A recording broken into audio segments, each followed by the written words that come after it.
একটু ক্লিয়ার রাধেশ্যাম জয় রাধেশ্যাম হরি বল হরি বল রাধেশ্যাম হরে কৃষ্ণ হরি বল হরি বল নিতাই গৌর হরি বল করবর্তা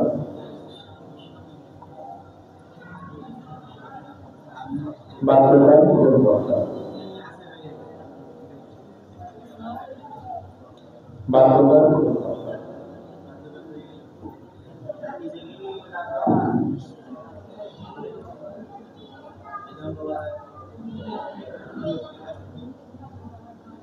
শ্রীকৃষ্ণ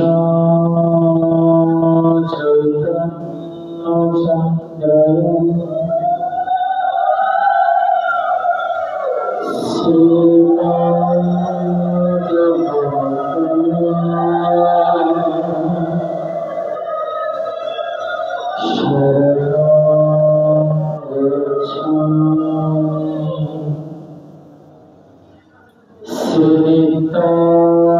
নিত্যানন্দ চন্দ্রায় শ্রীপাদ পদায় শরণং গচ্ছামি শ্রী অদ্বৈত চন্দ্রায় শ্রীপাদ পদায় শরণং গচ্ছামি শ্রী গদাধর চন্দ্রায় শ্রীপাদ পদায় শরণং গচ্ছামি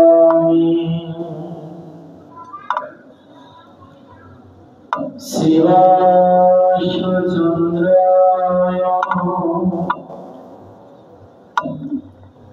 শ্রীপাদ পদায় শরণং গচ্ছামি শ্রী রাধা কৃষ্ণ চন্দ্রায় শ্রীপাদ পদায় শরণং গচ্ছামি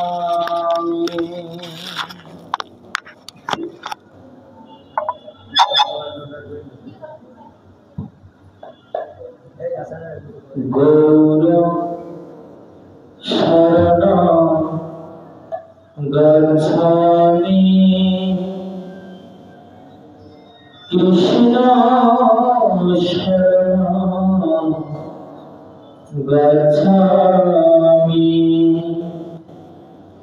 গৌর শরণং গচ্ছামি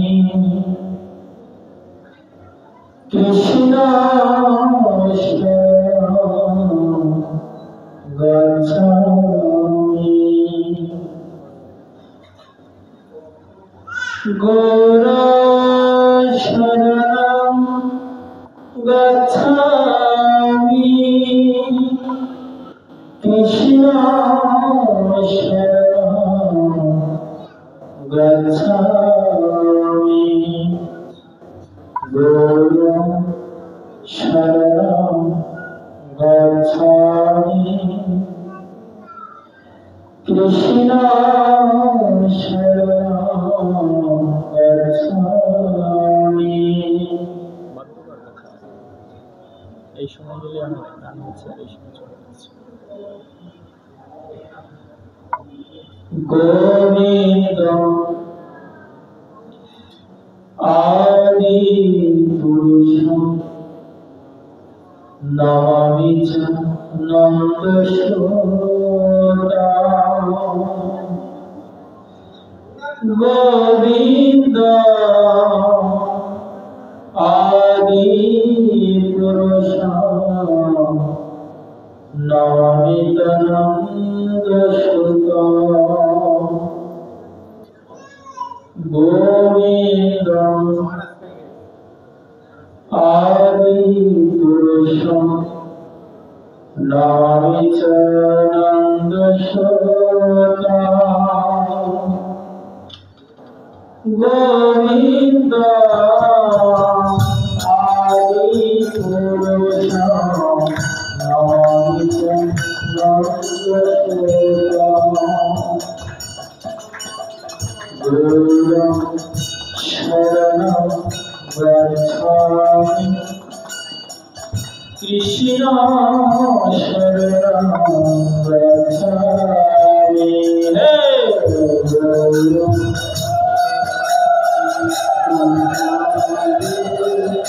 गुरुं गुरु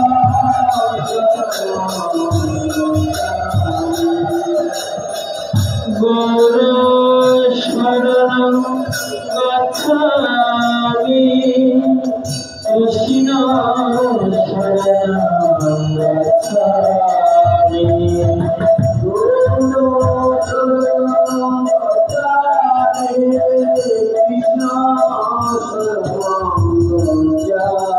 गच्छामि हे गुरु शरणं गच्छामि कृष्ण शरणं गच्छामि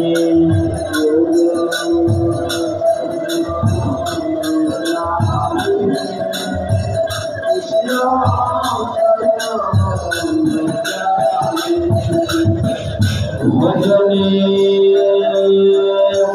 मध्वशिष्ट नाद वेद भक्ति कृष्ण प्रेम जिते कृष्ण धार महाशक्ति तार मध्य सर्वश्रेष्ठ हरिनाम संकीर्तन निरापराध भले जीवन हायते मधुर हे गुरु शरणं गच्छामि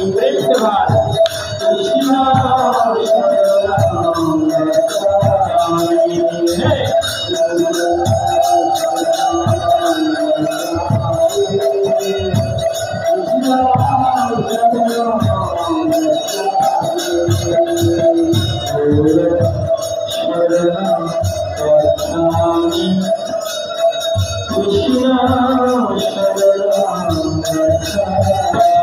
हे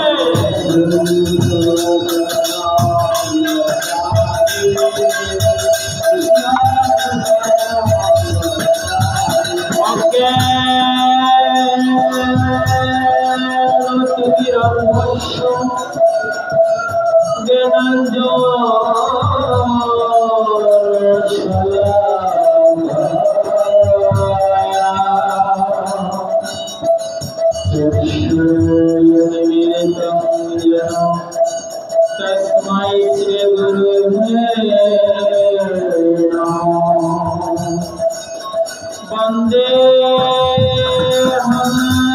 श्री गुरु श्रीयुत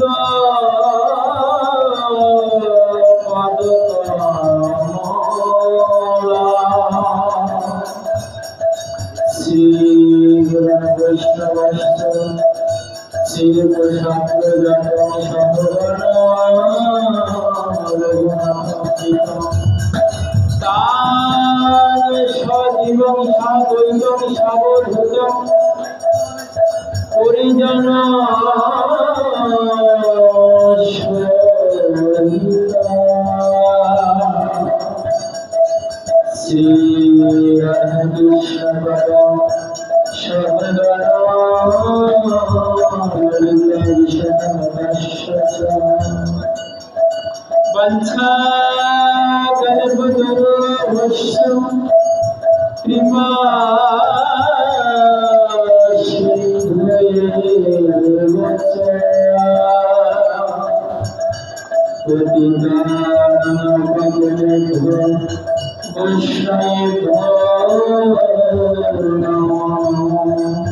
নারায়ণ নমস্কৃত নরচৈব নরোত্তম দেবী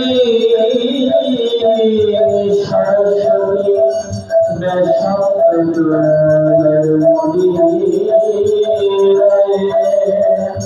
জয় রূপ সনাতন ভক্ত রঘুনাথ শ্রীদেব ভক্ত দেশ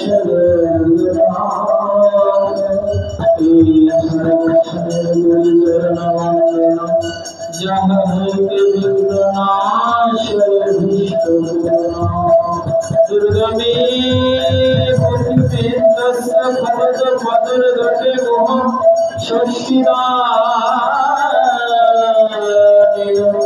सत्य शंकर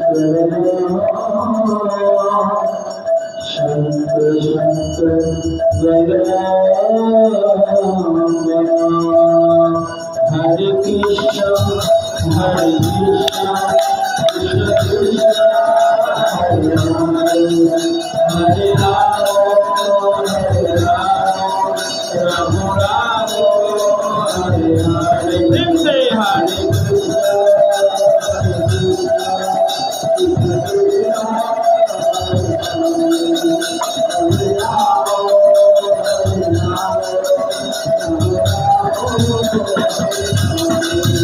हरे कृष्ण कृष्ण कृष्ण हरे हरे हरे राम राम राम हरे हरे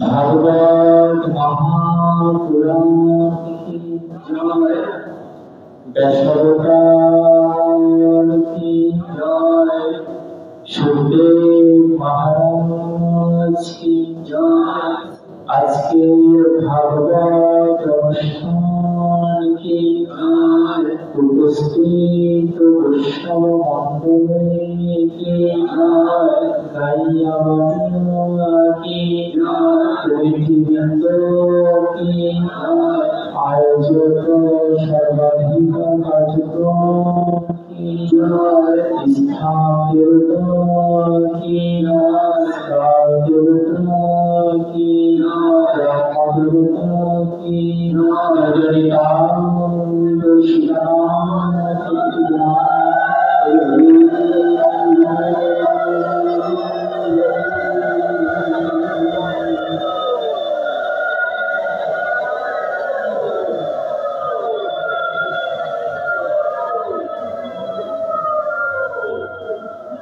जय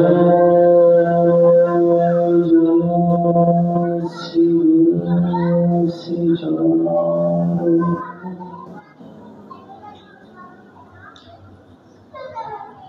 परम करुणा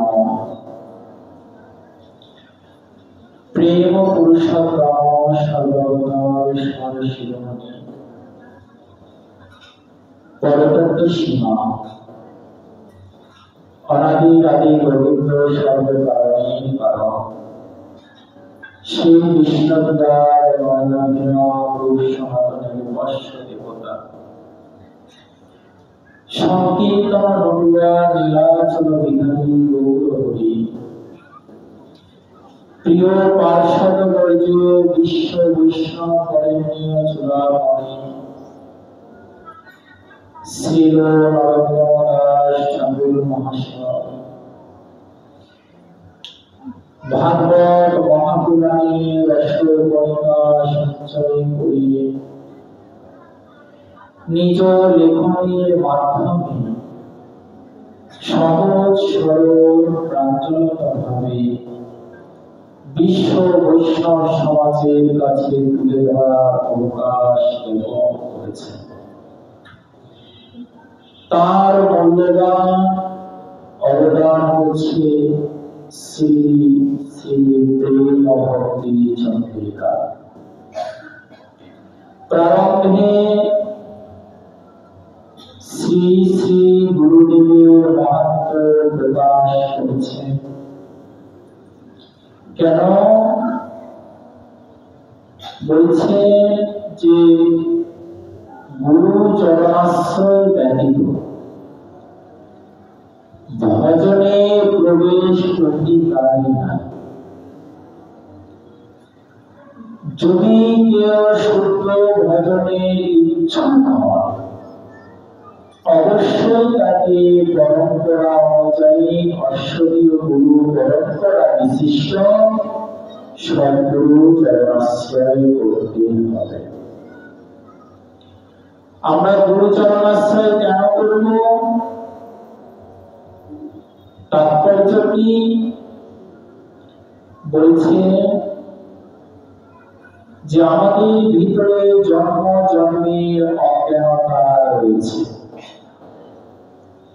এই অজ্ঞানতা কি চৈতন্য চরিতামৃতে কৃষ্ণদাস কবিরাজ গোস্বামী বাদ উল্লেখ করলেন যে অজ্ঞান তমের নাম কহিয়ে হইত ধর্ম অর্থ মোক্ষ বাঞ্ছায় আদিশয়। তার মধ্যে মোক্ষ বাঞ্ছা করিতব প্রধান, যাহা হইতে কৃষ্ণ ভক্তি হয় অন্তর্ধান। বলছেন কোন অজ্ঞানতা? বলছে যে অজ্ঞান তমের নাম কহিয়ে হইত। এই অজ্ঞান রূপী অন্ধকার, আমাদের হৃদয়ে অন্ধকার রয়েছে। কি অন্ধকার? বলছে যে অজ্ঞানতা অন্ধকার। কি করলে কি হবে এটাই আমরা জানি না, এটাই অন্ধকার। এটি কি নাশ করবে? বলছে যে অজ্ঞান অতিমিরান্তস্য জ্ঞানাঞ্জন শলাকায়, মন্ত্রেই বলছে যে জ্ঞান রূপ শলাকা দ্বারা গুরুদেব শিষ্যের হৃদয় থেকে সেই জন্ম জন্মের অজ্ঞানতা দূর করবে।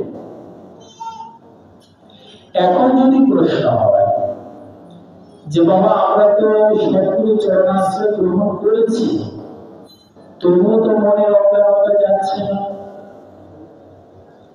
তবুও তো অজ্ঞানতা যাচ্ছে না।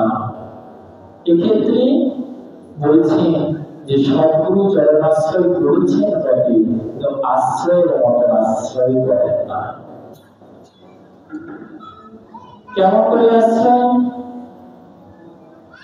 হয়তো কেউ দীক্ষা নিয়েছে যে স্বামী গৃহে গেলে আমার হাতে হয়তো দীক্ষা অতিষ্ঠিত হলে কেউ খাবে না, এই জন্য বাবা মা বলেছে অনেক বয়স হয়ে গেছে দীক্ষা নিতে হবে, এই জন্য কোন উদ্দেশ্য নিয়ে।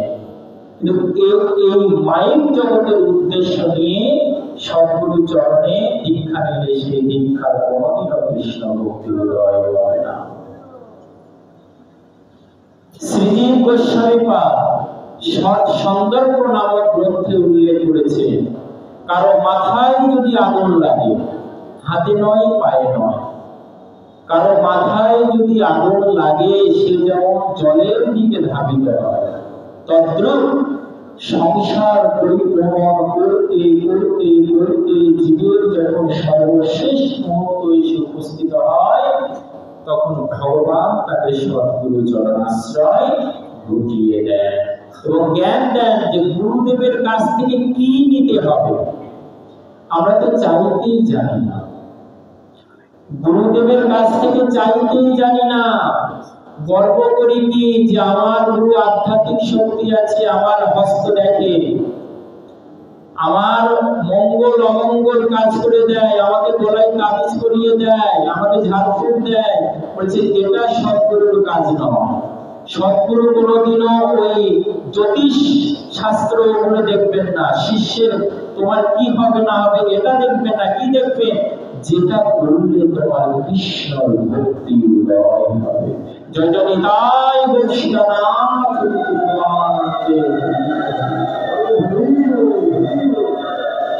আর কি বলছেন? সদাচার শিক্ষা দিবে। সদ্গুরু আশ্রয় মানে কি? সদাচার শিক্ষা। এই সদাচার না হলে ভজনে কোনদিন উন্নতি হয় না।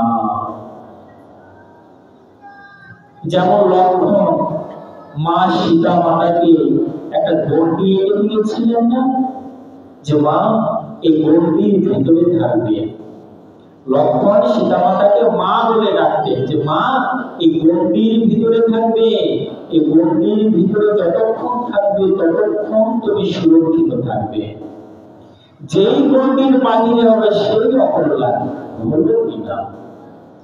যতক্ষণ সীতা মা গণ্ডির ভিতরে ছিলেন ততক্ষণ সুরক্ষিত ছিলেন। যখনই গণ্ডির বাহিরে চলে গেলেন তখনই রাবণ এসে একটা হরণ করে নিয়ে চলে গেলেন। আমাদের শাস্ত্র মহাজন বলছে যে গুরুদেব এই ধরনের শাস্ত্রের একটা গণ্ডি এঁকে দেবে, যে বাবা এই শাস্ত্রের ভিতরে থাকবে। যে শাস্ত্রের বাহিরে হবে সে রাবণ এসে হরণ করে নিয়ে চলে যাবে। এখন যদি প্রশ্ন হয় যে বাবা রাবণ তো ছিল ত্রেতাতে, এই কলিযুগে তো রাবণ নাই। বলছে যে কে নাই? রাবণ নাই, আছে। রাবণ সর্বস্বে এসে কি সীতাকে হরণ করতে পেরেছিল? পারে নাই। কি বেশে এসেছিল? কপট বৈষ্ণব বেশ। কপট বৈষ্ণব বেশ ধারণ করে এসে সীতা মাতাকে হরণ করে নিয়ে চলে গেল।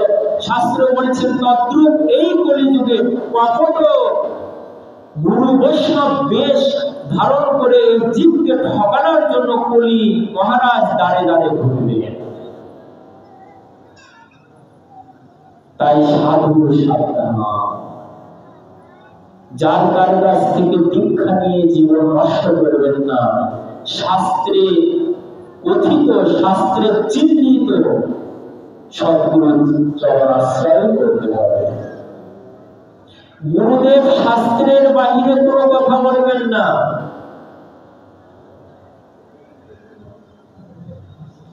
গুরুদেব শাস্ত্রের বাহিরে কোনো কথা বলবেন না।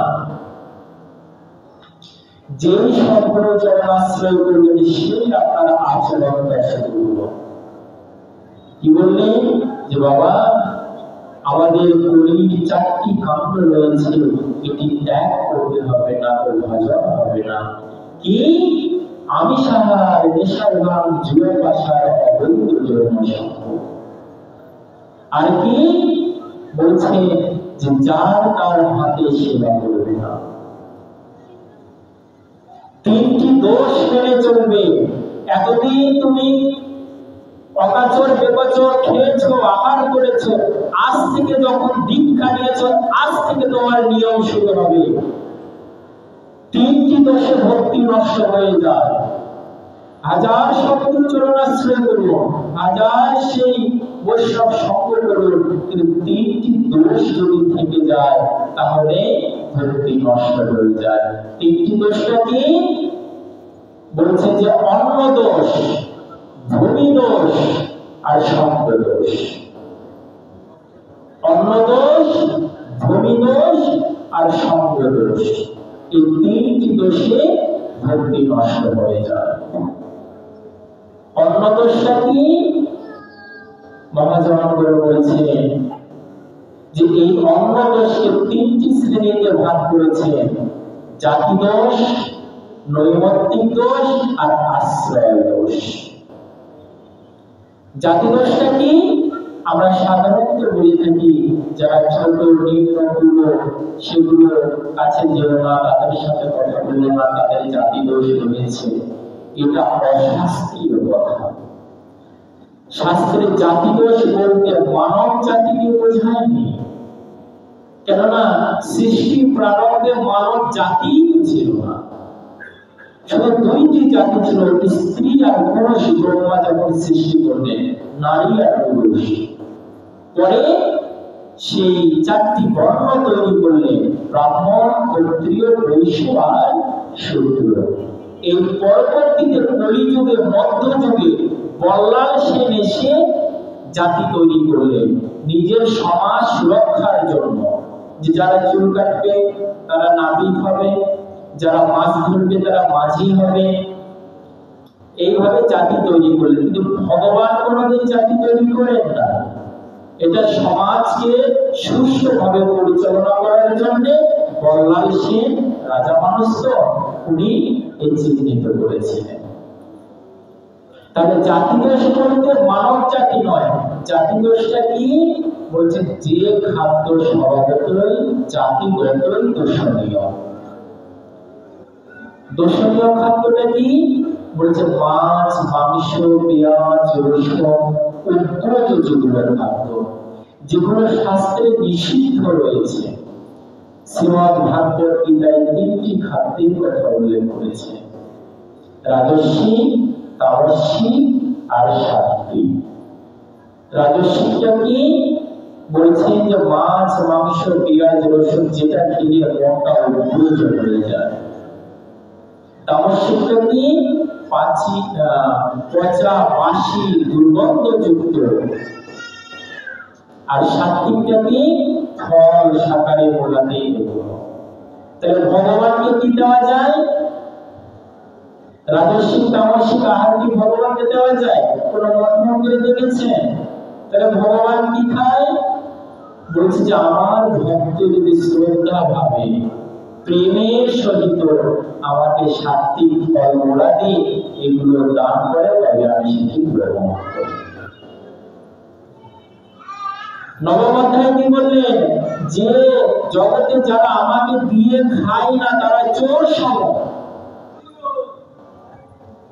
জগতে সমস্ত কিছুই আমার, যারা আমাকে দিয়ে আহার করে না তারা চোর সম। ভক্তের কর্তব্য কি?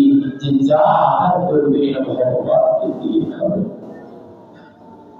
ভগবান তো খাওয়ার কাঙাল নয়, সর্বস্ব তাহার। তাহলে উনি ভক্তের কাছে নেন কেন? মহাজন বলেছে যে দেখো, জগতে যারা পিতা বলেছেন তারাই তো সন্তানের মহত্ব জানবে। বাজার থেকে পিতা একটা মিষ্টি এনেছে, সন্তানকে দিয়েছে। সন্তানটা আনন্দের সহিত সেই মিষ্টিটি আস্বাদন করেছে।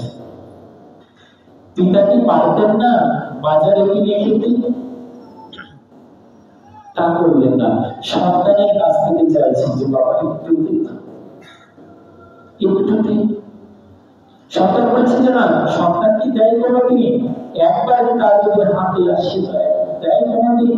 দেয় না। বলছে যে না, আমি দিব না, দিন বলে একটু দিন, একটু দিন, চিঠি কেটে দিন। বলছে না, আমি দিবই না। পাশে ছিলেন দিদা। দিদা বলছেন যে নাতি, সুযোগ পেয়েছিস পিতাকে সেবা দেওয়া, সুযোগ ছাড়িস না বাবা, দিয়ে দে। পিতাকে দিলে আরো পাবি। তাই জগৎ পিতা আমাদের সমস্ত কিছু দিয়েছেন, দিয়ে আমাদের কাছে চাইছেন যে কোন সন্তান যদি আমাকে শ্রদ্ধা প্রেমের সহিত দেয়। দেখবে পিতা পারতেন না বাজার থেকে কিনে খেতে, পারতেন, সন্তানের কাছ থেকে চেয়ে খাওয়া, এই যেটা প্রেম, একটা ভালোবাসা, সেই পিতাই জানে। তাই সমস্ত ভগবানের, কিন্তু ভক্তের কাছ থেকে নিতে যে ভগবানের কত প্রেম আসে, কত ভালোবাসা আসে, সেটি ভগবানই জানে। তাহলে শাস্ত্র কি বলছে? যারা ভক্ত তারা ভগবানকে দিয়ে আহার করে। এরপরে কি বলছে? আশ্রয় দোষ। আশ্রয় কোষটা কি? এক্ষেত্রে যারা আমানিয়া করবেন, যারা অবহেলানি করবেন, তাদের বিশেষ লক্ষ্য রাখতে হবে। সেই ভোগে যদি ধুলো, বালি, মাছি, দেখবেন না অনেক সময় অনেক রান্না করতে গেলে দেহের ঘামও পড়ে যায়, তাই হয় না? বলছি যে এগুলো করলে ভোগ দূষিত হয়ে যায়, তখন সেই ভোগ আহার করলে সেই দোষ হয়ে যায়, আশ্রয় দোষ। এরপরে কি বলছে? নিমিত্তি দোষ। নিমিত্তি দোষের জন্য আমাদের ভজনটা নষ্ট হয়ে যায়। সেটা কি? বললেন যে যিনি ভোগে দান করবেন, যিনি রন্ধন করবেন, যিনি আমানিয়া করবেন, যিনি ভোগ লাগাবেন, ওই ভোগের সহিত তিনি সম্পৃক্ত থাকবেন, সমস্ত মনের দোষ ওই খাদ্যের ভিতরে সংক্রামিত হবে। কত বড় কথা দেখুন। ভোগের রান্না যিনি করবেন, যিনি আমানিয়া করবেন, যে ভোগের দ্রব্য দান করেছেন, সমস্ত মানুষের মন মানসিকতা সেই খাদ্যের ভিতরে সংক্রামিত থাকবে। প্রমাণ কোথায়? আমরা বাঙালি জাতি প্রমাণ ছাড়া কিছু বিশ্বাস করি না।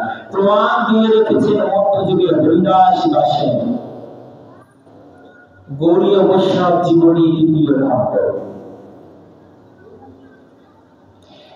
যে বাবাজি সমস্ত পরিত্যাগ করে বৃন্দাবনে গিয়ে ভজন করেছেন, বৃন্দাবনে গিয়ে ভজন করেছেন, কিন্তু দ্বাদশী দিনে উনি কোন এক মন্দিরে গিয়ে পারনাদি করেন। একাদশী রাত্রিতে যান, দ্বাদশীতে পালন করে আবার কুঞ্জে চলে আসেন। তো সেদিন তাই করেছেন, এক মন্দিরে উনি হরিবাসরের দিনে গিয়েছেন। তো সেই মন্দিরের পুরোহিত তাকে ভালো করে সেবা দিয়ে ওই মন্দিরেই থাকতে দিয়েছেন। ভক্ত মানুষ মন্দিরেই থাক। হঠাৎ সেই সাধু বাবার মনে হলো যে আহা, এই ঠাকুরের গলায় এত গহনা, এত সোনা, আমি যদি চুরি করতে পারতাম। বিরক্তি বাবাজি সমস্ত পরিত্যাগ করে বৃন্দাবনে গিয়ে ভজন করছে, তার মনে এই ভাব যে আমি যদি ঠাকুরের গহনা চুরি করতে পারতাম। যেই কথা সেই কাজ করলেন। কি? গভীর রজনীতে সেই ঠাকুরের গহনা এক এক করে ঘুরে উপরে বাঁধিয়ে চলে গেলেন।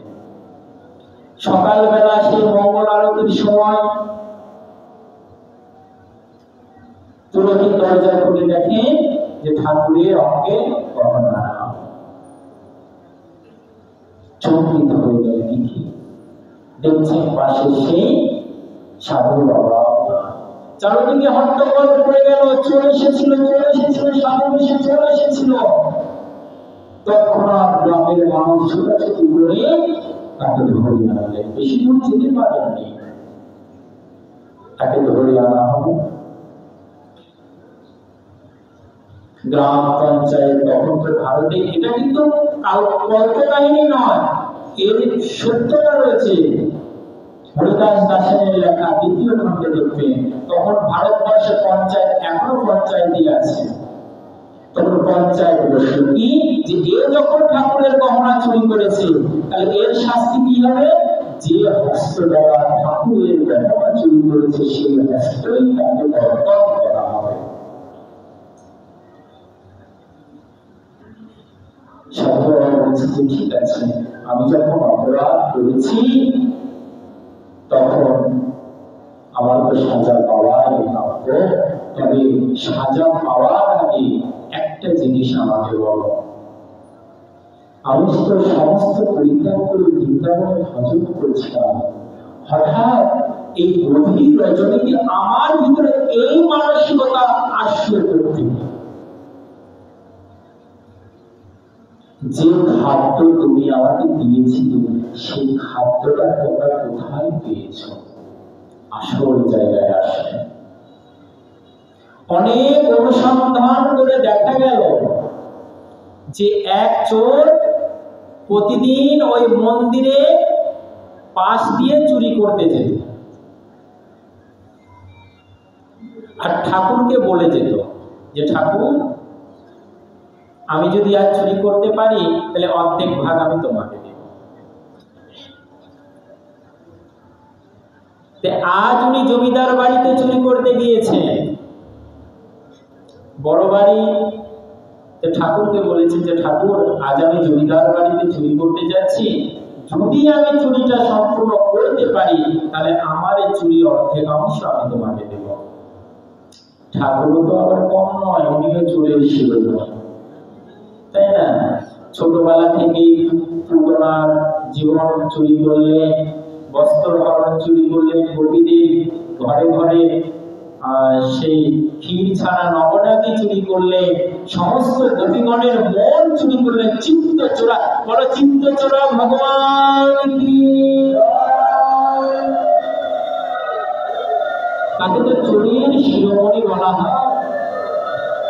চোরে চোরে মাসতুতো ভাই, ভগবান তার সঙ্গ দিলেন যে ঠিক আছে বৎস, আমি আশীর্বাদ করছি, যাও তুমি চুরিতে সাফল্য অর্জন করো। দেখো ভগবান কেমন লীলা। ভক্তকে নিয়ে ভগবানের লীলা। সেই দিন উনি চুরি করেছেন, অর্ধেক ভাগ মন্দিরে দান করেছেন। সেই চুরির দ্রব্য দ্বারা রন্ধনাদি হয়েছিল, সেই চোরের দ্রব্য প্রসাদ পেয়ে তার মনে চোরি বাসনা জাগ্রত।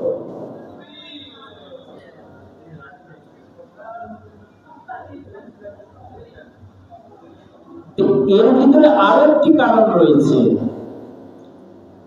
সেটা কি? উনি এখন বলছেন যে আচ্ছা, আপনারা তো হস্ত কর্তন করা হবে, কিন্তু এর কি পাপ? এর তুমি কি অপরাধ করেছিলে যার অপরাধে তোমার হস্ত কর্তন করা হবে? বাবাজি মানুষ তো, উনি পূর্ব জন্মের ঘটনাও জানতেন। উনি বলেছেন যে দেখো, এই যে হস্ত কর্তন করা হচ্ছে না, এটাও পূর্ব জন্মের অপরাধ ছিল। সেটা কি? যে আমি পূর্ব জন্মে এক গাছের নিচে বসে ভজন করতাম, দেখি আমার পাশ দিয়ে, আমার সামনে দিয়ে একটা গাভী ছুটে পালিয়ে গেল। কথাটা মন দিয়ে শুনবে, এর ভিতরে অনেক জীব শিক্ষা রয়েছে। আমার সামনে দিয়ে একটা গাভী পালিয়ে গেল, তার পিছনে পিছনে একটা কসাই সেও ছুটছে। আমাকে এসে বলল যে বাবা, তুমি কি কোনো গাভীকে যেতে দেখেছ? আমি এখন চিন্তা করলাম যে যদি আমি বলি হ্যাঁ, তাহলে তো আমার অপরাধ হবে, তাই না? আমার কথা শুনে সে যদি ধরে নেয় তাহলে তো তাকে জবাই করে দিবে, তাহলে গর্ভতা পাপ আমার হয়ে যাবে। এখন যদি আমি চুপচাপ মৌন ভাবে থাকি তাহলেও তো আমার অপরাধ হবে, মিথ্যা বলা মহাপাপ। আমি করবো কি? চিন্তা করলে যে আমি মৌন থাকবো না, কথাও বলবো না, আমি হস্ত দ্বারা দেখিয়ে দিব। ওই যে দেখিয়ে দিলেন, সেই অপরাধ হয়ে গেল এই হস্তে। এই জন্য বলেছেন ঋষিক রসিক সে বরং ভক্তি উচ্চতে। ভগবান ঋষিক বলতে ইন্দ্রিয়, ইন্দ্রিয় দ্বারা ইন্দ্রাধিপতির সেবাই হচ্ছে উত্তম সেবা। এই যে হস্তপদ, কর্ণ, জিহ্বা, ত্বক, নাসিকা, এটা ভগবান তার সেবার জন্য আমাদের দান করেছে, তাই না? দেখুন অনেক প্রাণী রয়েছে আমাদের মাথায় তাদের হস্তপদ না।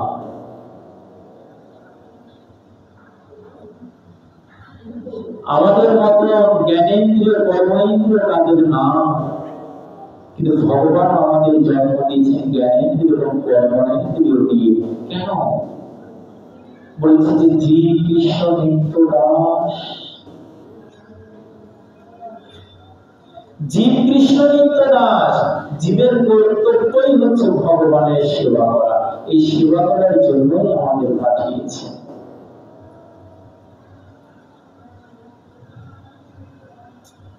এখন যদি কেউ প্রশ্ন করে যে আচ্ছা বাবা, আপনি তো বলছেন যে সেই চোরের সামগ্রী ভোগ প্রসাদ পেয়ে তার চোরের বাসনা জাগ্রত হয়েছিল, কিন্তু আমরা তো হরিভক্তি বিলাসে এই কথাও পাই যে ভোগে কোনোদিনও দোষ ধরে না।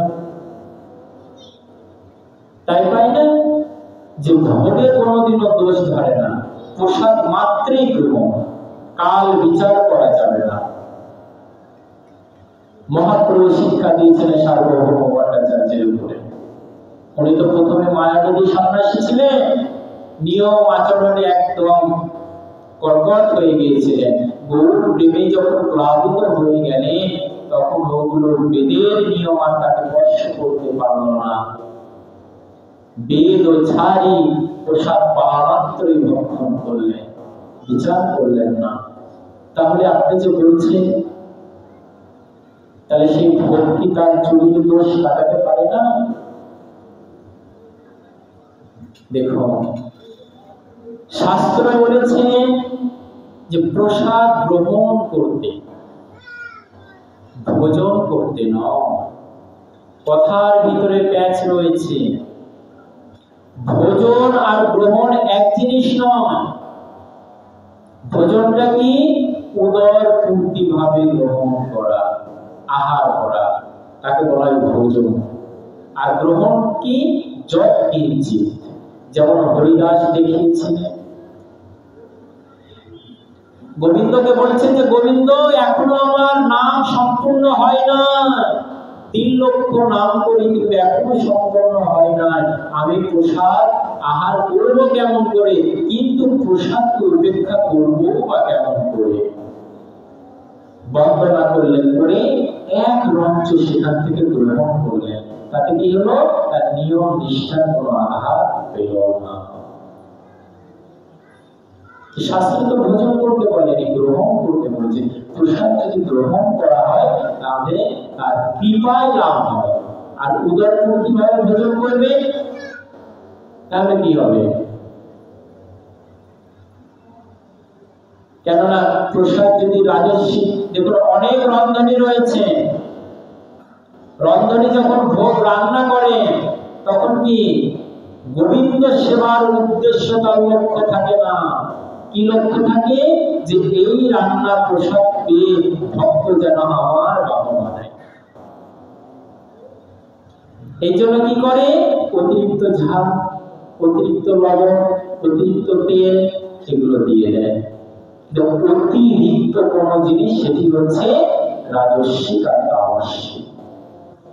ভগবানের ভোগ রান্নার পদ্ধতিও শাস্ত্র দেখিয়ে দিয়েছে। অল্প লবণ, অল্প ঝাল, অল্প তেল, অতিরিক্ত কোন জিনিস নয়। সেবাটা হচ্ছে প্রীতির সেবা, ভালোবাসার সেবা। এটুকু মনে হয় না যে গোবিন্দের এত কমল বদন, অতিরিক্ত তেল ঝাল লবণ দিচ্ছি, গোবিন্দের কিছু কষ্ট হবে না। এই মনোভাব কি আসে না রন্ধনের সময়? প্রেমের সহিত রান্না করে ঠাকুরকে যখন ভোগ দিবেন, তখন সেই ভোগের ঘ্রাণই আপনাকে বলে দিবে যে আজ ঠাকুর প্রসাদ পেয়েছেন। প্রভু, তুমি যে গ্রহণ করো, আস্বাদন করো, তার প্রমাণ কি? বলছেন যে আমি যে প্রসাদ গ্রহণ করি, আস্বাদন করি, তার প্রমাণ হচ্ছে সেই প্রসাদের সুঘ্রাণ। এমনিতে রান্না করে আহার করবেন, দেখবেন তার একটা ভিন্ন আস্বাদন হয়। আর সেই ঘন্টা বাজিয়ে ভগবানের সামনে তুলসী পত্র দিয়ে নিবেদনের তার একটা আস্বাদন হয়। এটাই হচ্ছে কৃপা।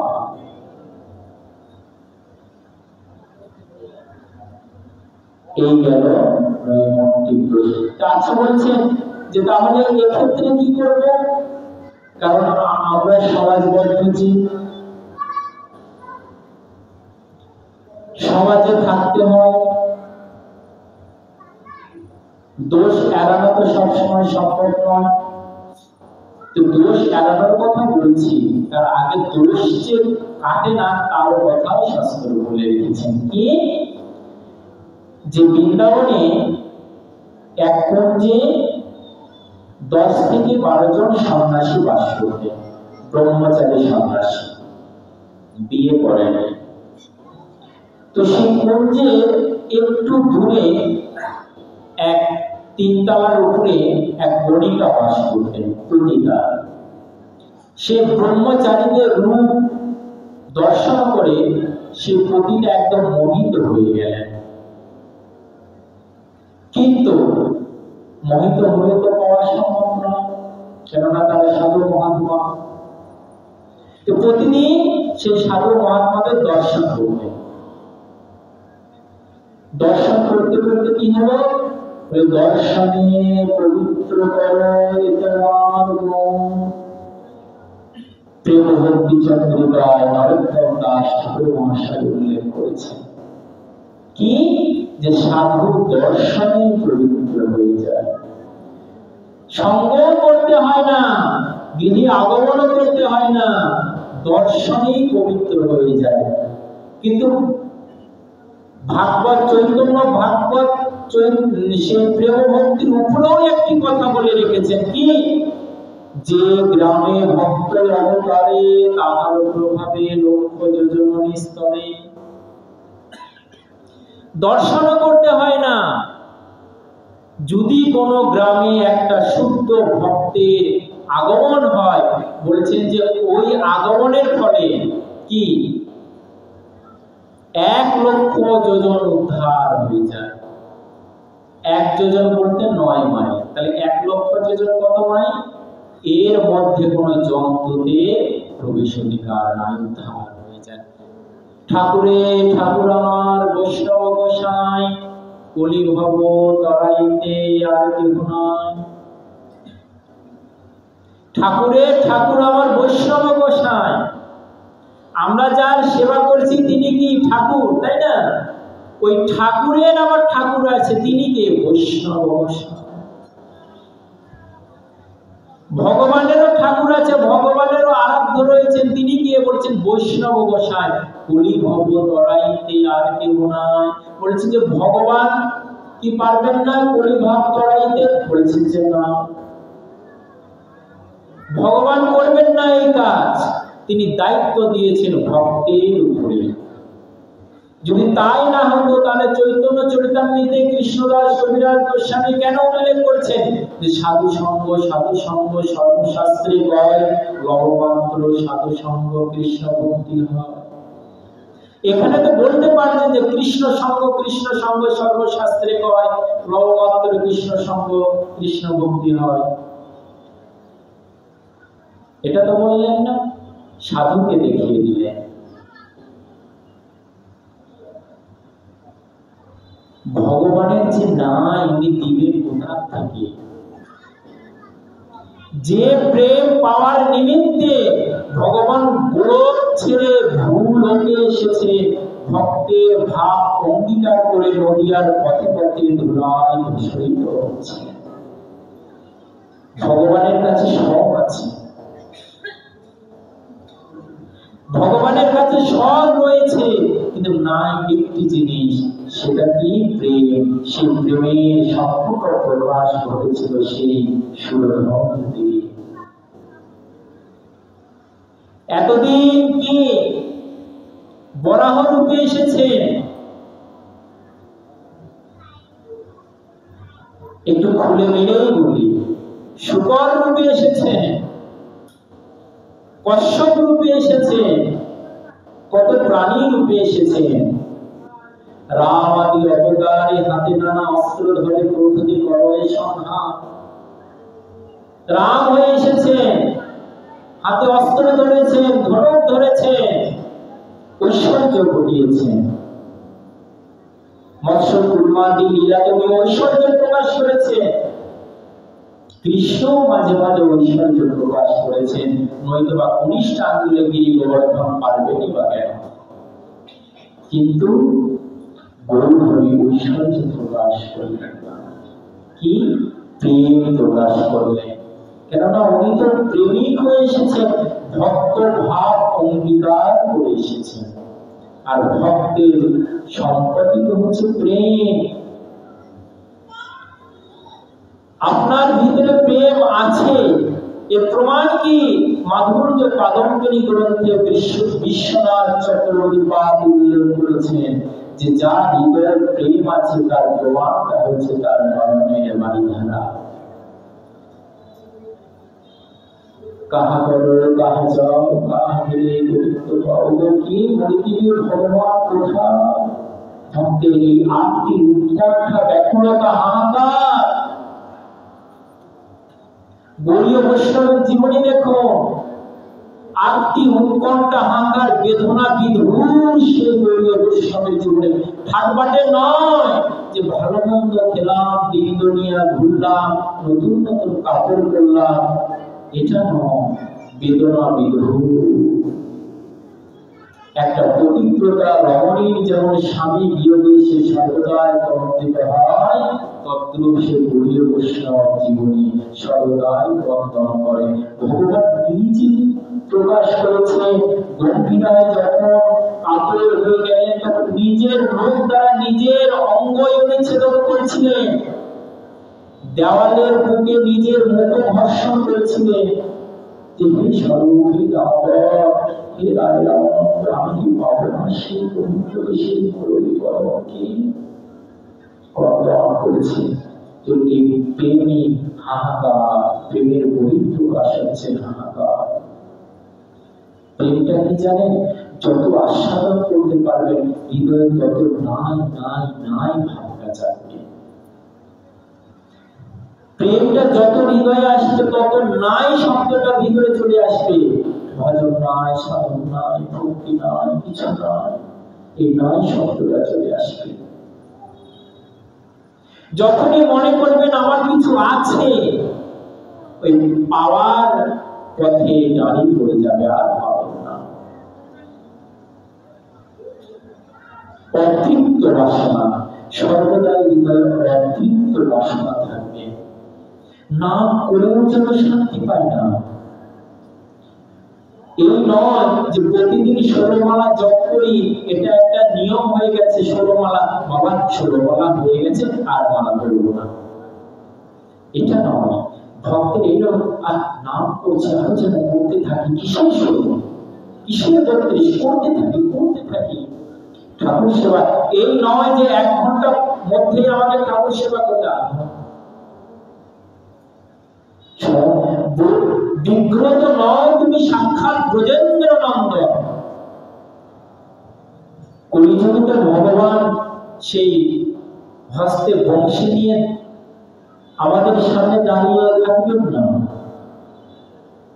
কেউ যদি মনে করেন আমি ভজন করছি, সাধন করছি, এই সাধনার ফলে ভগবান একদিন এসে আমার সামনে দণ্ডায়মান হবেন, এটা কঠিন। কলিযুগে কোনদিন ভগবান এইভাবে কাউকে দেখা যায় না, কয়েকটা প্রকাশ হয়ে দেখা যায়। সেটি কি? নাম রূপে, বিগ্রহ রূপে, গ্রন্থ রূপে, সাধন বৈষ্ণব রূপে। এই যে বিগ্রহ দর্শন করছে, বলছে যে সাক্ষাৎ ভগবান, এটি ভগবান। গ্রন্থ রূপে, গ্রন্থ ভগবানের বাংময় মূর্তি। এই যে গ্রন্থ আস্বাদন করেছেন, এটি গ্রন্থ আস্বাদন নয়, ভগবানের এক একটা বর্ণ হৃদয়ে আস্বাদন করছেন। শাস্ত্র কি বলছে? যে কর্ণপত্র অন্তর হৃদয় মাঝে প্রবেশিয়া পরিসরে সুধা পরিসর। হরি কথা, কৃষ্ণ কথা কর্ণপত্র অন্তর দ্বারা হৃদয় মাঝে প্রবেশ করবে। করার ফলে কি হবে? পরিসরে সুধা পরিসর, মনে শান্তি আসবে। যে শান্তি আমি সংসারে পাইনি, পেয়েছেন কি মা?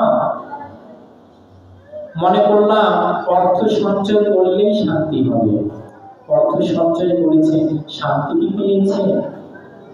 যার যত অর্থ আছে তার রাত্রিতে তত ঘুম হয় না, ঘুমের ট্যাবলেট খেয়ে ঘুমোবে না, তাই না? মনে করলেন যে বিয়ে করবো, সংসার হবে, শান্তি হয়ে যাবে।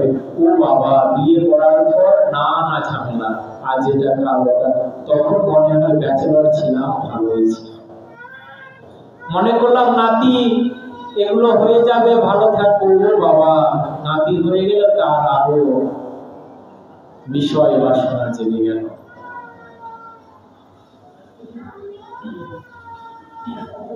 শান্তি না, এই সংসারে কোনো কিছুতেই শান্তি না। শান্তি একমাত্র গোবিন্দ প্রেম, গোবিন্দ সেবায় শান্তি।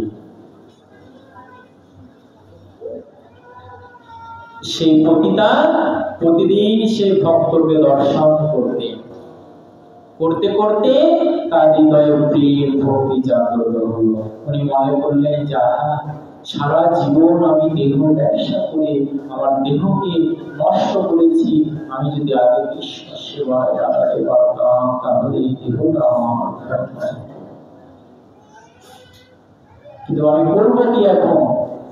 বলছেন যে সমস্ত ধন ঐশ্বর্য আমি যে অর্জন করেছি, আজ সমস্ত আমি মন্দিরে দান করে দিব, করে আমি মন্দিরে নিজেকে সমর্পণ করে দিব। পূজারীর কাছে আসলেন যে বাবা এই বৃত্তান্ত। পূজারী দিতে নারাজ না, পতিতার অর্থ তো আমি নিব না। দুষ্টের অন্ন খাইলে দুষ্ট হয় মন, চৈতন্য চরিতামৃতে বললেন। পাতিগ্রহ না করিব বহুরাজে ধন, বিষয়ীর অন্ন খাইলে দুষ্ট হয় মন। আমি তো তোমার অর্থ গ্রহণ করতে পারবো না। উনি বললেন কি যে ঠিক আছে, আমার এই দেহ, আমার এই জন্ম যদি কৃষ্ণ সেবায় নাই লাগলো, তাহলে এই জন্ম আর রেখে কি লাভ? আমি গঙ্গায় নিজের দেহ বিসর্জন দিয়ে দিব। এই বলে উনি গঙ্গার দিকে ছুটছেন। ভগবান করলেন কি, সেই পূজারীকে নির্দেশ দিলে, ওহে পূজারী, তুমি ওই পতিতাকে ডাকো, ডেকে তাকে তুমি কৃষ্ণ মন্ত্রে দীক্ষা দাও এবং তার দ্রব্যাদি দ্বারা আমার ভোগ লাগাও। পূজারী করলেন কি, সেই পতিতাকে ডাকলেন, ডেকে তাকে কৃষ্ণ মন্ত্রে দীক্ষা দিলেন। দেওয়ার পর সেই অর্থ দ্বারা উনি ভোগ লাগিয়ে সেবা করলেন। এদিকে ওই প্রসাদটা যেগুলো ব্রহ্মচারী ছিল তাদেরকে দেওয়া হলো।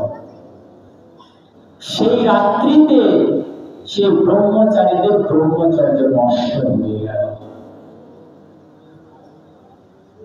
সকালবেলা সেই ব্রহ্মচারীরা একে অপরের সঙ্গে কথা বলছে যে আমার হয়েছে, আমার হয়েছে, আমার হয়েছে, একে একে সকলেই জানাজানি হয়ে গেল।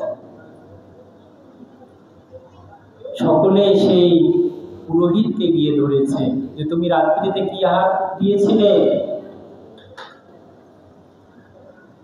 তো বললেন, পুরোহিত সমস্ত বৃত্তান্ত বললেন। ব্রহ্মচারীরা বলছেন যে আমাদের ব্রহ্মচর্য যখন নষ্টই হয়ে গিয়েছে, তাহলে আমরা তো আর বাঁচব না, কৃষ্ণের ধ্যান করে আমরা নিজের দেহ ত্যাগ করবো।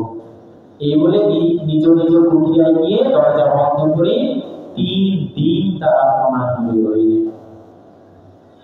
চতুর্থ দিবসে প্রাণ যায়। এমত অবস্থায় ভগবান তাদের দর্শন পেলেন। এ কি করছো? মহাপ্রভু শিক্ষা দিয়েছে, দেহ ত্যাগেই যদি কৃষ্ণ পাইয়ে, ক্ষণেকে তো কোটি দেহ ত্যাগিয়ে, দেহ ত্যাগ করে যদি ভগবানকে পাওয়া যায়, তাহলে আমি এক ক্ষণে কোটি কোটি দেহ ত্যাগ করবো। দেহ ত্যাগে কৃষ্ণ না পাবে, কৃষ্ণ পাবে ভজনে। ওই একই পথ, দেহ ত্যাগ করে ভগবানকে পাওয়া যায় না। মৃত্যুবরণ করে ভগবানকে পাওয়া যায় না। ভগবানকে কোথায় পেয়েছে? বলি যে ভজনের দ্বারা। এই যে নাম জপ করছেন না, হরিকথা কৃষ্ণ কথা জপ করছেন, এই নাম রূপী ভগবান আপনার জীবনে ক্রিয়া করছে। নামকে পাওয়া মানে নামীকে পাওয়া। হরিনাম জপ করছেন, স্বয়ং ভগবানকে আপনি কাছে পেয়েছেন। তোমরা ভজন করো, বলছে প্রভু সব তো ঠিক আছে, কিন্তু তুমি তো বলে রেখেছিলে যে তোমার ভোগে তো কোনো দোষ লাগে না, কিন্তু আমরা তো তোমার প্রসাদই পেয়েছি, পতিতার উপার্জিত প্রসাদই তো পেয়েছি, কিন্তু আমাদের কেন দোষ লাগলো? ভগবান বলেছেন, ব্রহ্মচারীগণ, আমি প্রসাদ গ্রহণ করতে বলেছি, ভোজন করতে নাও। তোমরা ভোজন করেছো, তার ভোজনের তো দোষ লাগবে। আমি যতবারই বলেছি ততবারই বলেছি, পাতিগ্রহ না করিও তোমরা যদন বিষয় অঙ্গ খাইলে দৃশ্য হয় না।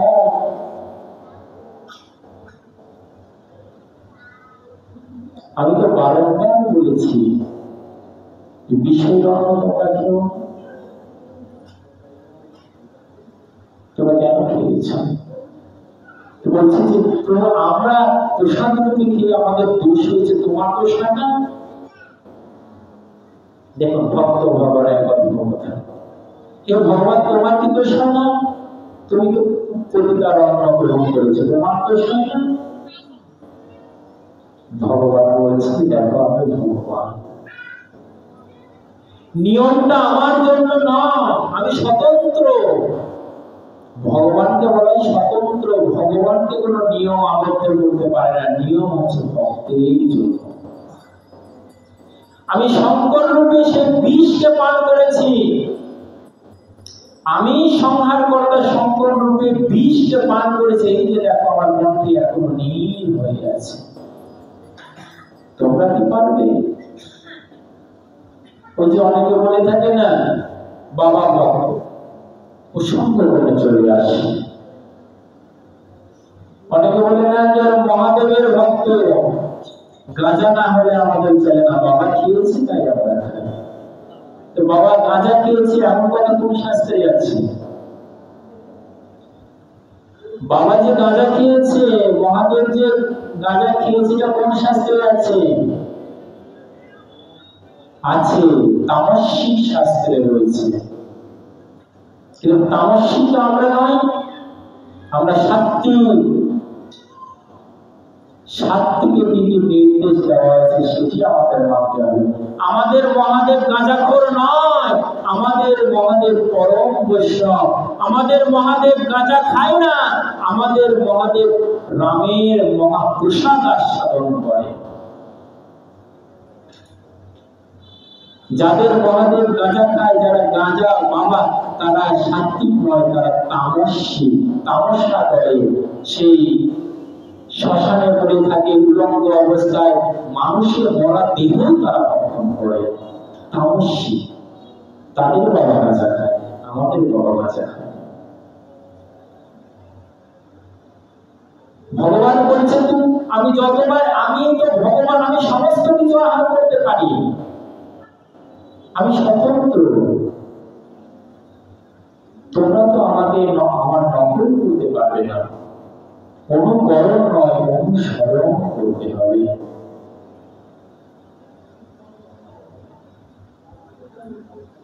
দেখুন কেমন শিক্ষা দিয়েছে।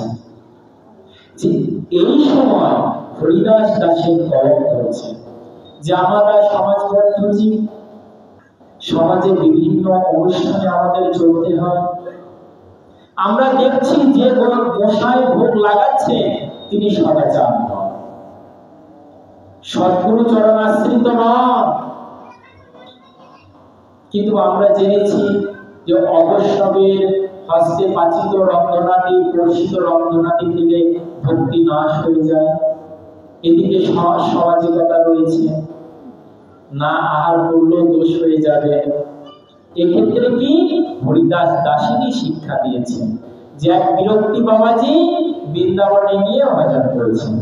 একদিন এক বিষয়ী শেঠ, অনেক অর্থ রয়েছে শেঠরা।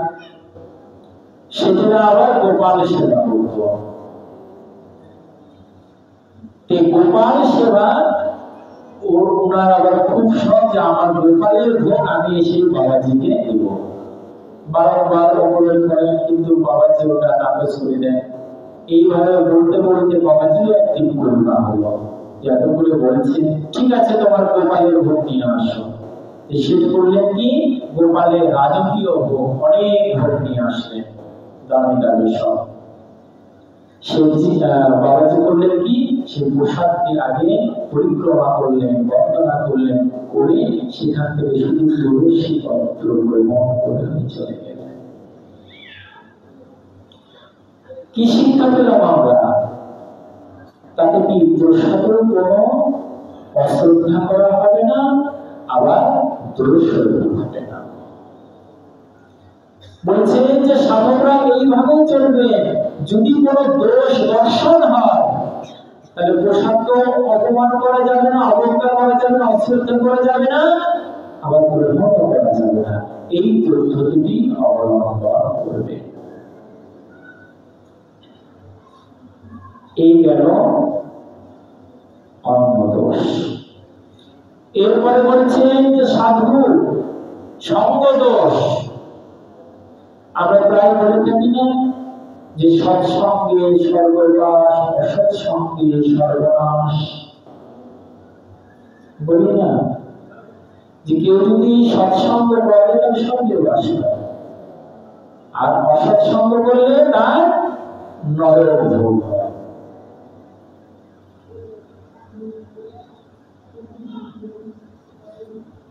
তাহলে সৎসঙ্গ করতে হবে। দৃষ্টান্ত দিয়েছেন যে এক চোর বন্ধু ছিল, এক সাধু বন্ধু ছিল। এক চোর আর সাধু দুজনায় বন্ধুত্ব ছিল। আপনা আপনা স্থানে পীড়িতি সদারে টানে, ভক্তি পথে সদায় ভঙ্গ। যে যে নিজের জায়গায় রয়েছে সে নিজের জায়গায় টানছে। খোল কথা কোথায়, বাস্তবের কোথায়? নিজ নিজ জায়গায় টানছে। চোর যিনি তিনি সাধুকে বলেন যে সাধু ভাই তুমি তো সারাদিন হরিনাম করো, নাম জপ করো, কিন্তু আমি যে পতিতালয়ে যাই সেখানে যে কত আনন্দ, কত রস, সেটা তো তুমি জানো না। একদিন চলো। আবার যিনি সাধু তিনি আবার চোরকে বলেন যে ভাই তুমি তো সারাদিন উস্তানে কুস্তানে গমন করো, একদিন আমার হরি সঙ্গে চলো না। একদিন দুজনে চিন্তা করলো, ঠিক আছে সাধু বলছে যে আমি তোমার স্থানে যাব, আর চোর বলছে আমি তোমার স্থানে যাব, তবে আজ নয় কালকে। এই বলে তারা রাত্রিতে দুজনে দুজনার ঘরে ঘুমিয়ে পড়ল। যিনি সাধু বন্ধু তিনি চিন্তা করছেন যে আহা, চোর বন্ধু আমাকে অনেকবার বলেছিল যে পতিতালয় স্থানে স্থানের কথা, না জানি সেখানে কত আস্বাদন, কত রস রয়েছে, এই চিন্তা করছে। আর যিনি চোর তিনি চিন্তা করছে আহা, ভাগবত সঙ্গের কথা বলে, হরি কথার কথা বলে, এগুলো দর্শনের কথা বলে, না জানি সেখানে কত আনন্দ। বিপরীত চিন্তা করছে দুইজন। সেই দুইজনের সেই ক্ষণে মৃত্যু হয়ে গেল। দুই বড় গীতায় কি বলছেন যে মৃত্যুকালে যে যাহা স্মরণ করে মৃত্যু বরণ করে, পরবর্তীতে তার সেই অবস্থাতেই জন্ম হয়। যিনি সাধু বন্ধু তিনি কি সেই পতিতালয়ের কথা ভাবতে ভাবতে পরবর্তীতে তার পতিতালয়ে জন্ম। আর যিনি চোর তিনি হরি কথা, কৃষ্ণ কথা চিন্তা করতে করতে পরবর্তীতে তার কৃষ্ণ বলে জন্ম হয়ে গেল। জয়জনিতাই গৌরসুদানম।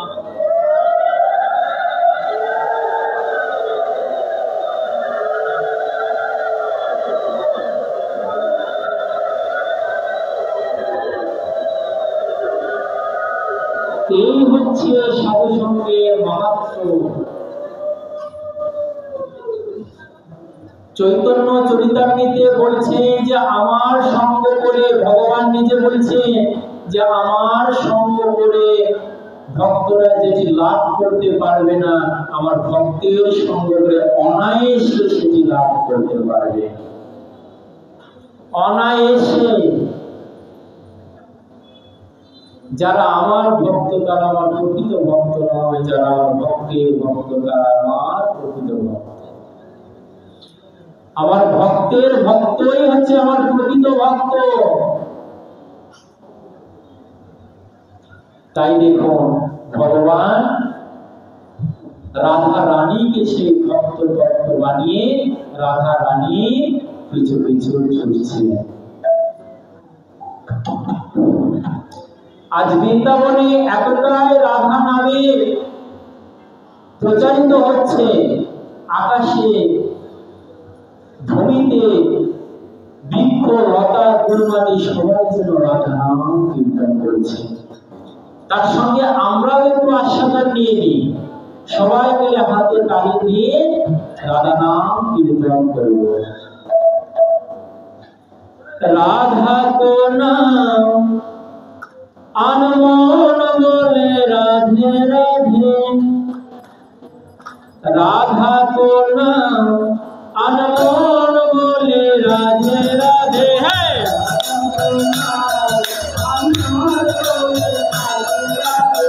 শ্যামা তো নাম আনমন বলে রাধে রাধে, রাধা তো নাম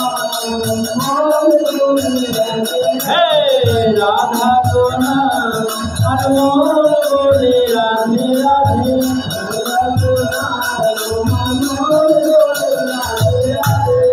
রাধা তো নাম আনমোল বলে রাধে রাধে। নিজের মনটা সবসময় রাধা নাম কীর্তন করছে। শুধু কি নিজের মন বলছে না, যত দেব দেবগণ রয়েছে তারা বলছে।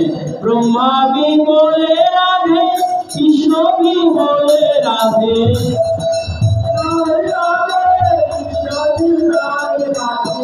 ব্রহ্মা বি বলে রাধে, বিষ্ণু বি বলে রাধে।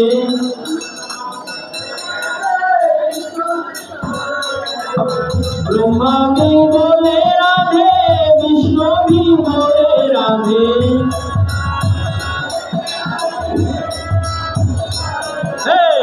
शंकर के डोर से आवाज आवे राधे राधे।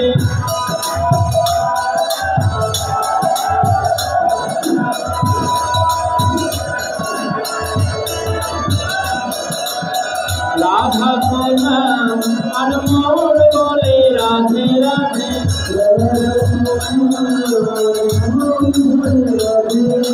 ব্রহ্মাদেব বলছেন রাধে, শঙ্কর বলছেন রাধে। আচ্ছা, শঙ্করের হাতে কি থাকে? ডমরু থাকে না? ডমরু থেকে আজ কেমন শব্দ আছে? বলে ডম ডম ডম ডম ডম ডম ডম শোনে, ডম ডম ডম ডম রাধে রাধে, ডম ডম ডম ডম ডম ডম ডম ডম ডম ডম ডম ডম। আসলে কি শব্দ আছে? একবার বলেছে ডমডম, একবার বলেছে রাধে। আসল ঘটনাটা কি? মহাজন বলেছে রাধেও আসছে, ডমডমও আসছে। যার যেমন করোনা তেমনি শ্রবণ। যারা ভূত পিশাচ তারা কি শুনছে? বলে ডম ডম ডম ডম ডম ডম ডম ডম ডম ডম ডম ডম ডম ডম ডম ডম। যারা ভূত পিশাচ তারা ডমডম শুনছে, কিন্তু যারা রসিক ভক্ত তারা ডমডমও শুনছে না। বলে রাধে রাধে রাধে রাধে রাধে রাধে। প্রেমসে বলে প্রেমসে বলে तुमको प्यारी हमको प्यारी हम सबको प्यारी प्यारी प्यारी प्यारी प्यारी। राधा को नाम अनमोल बोले राधे राधे।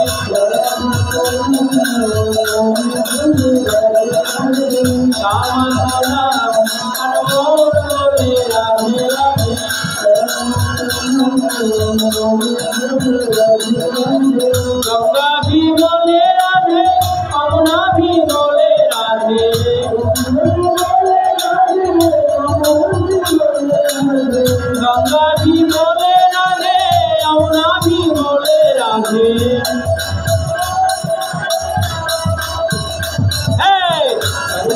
भारते आधारे राधे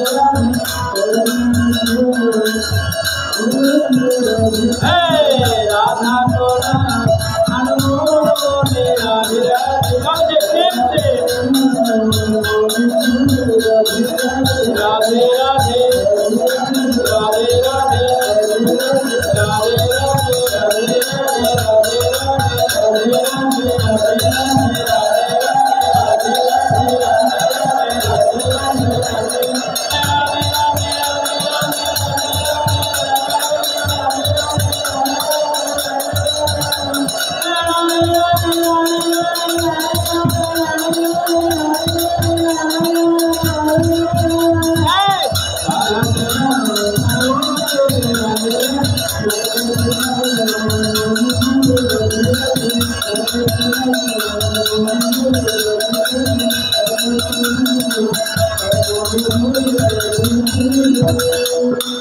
प्रेम से कहिए राधा रानी की महारानी की शरणद्वार की जगन्नाथ शिवनाथ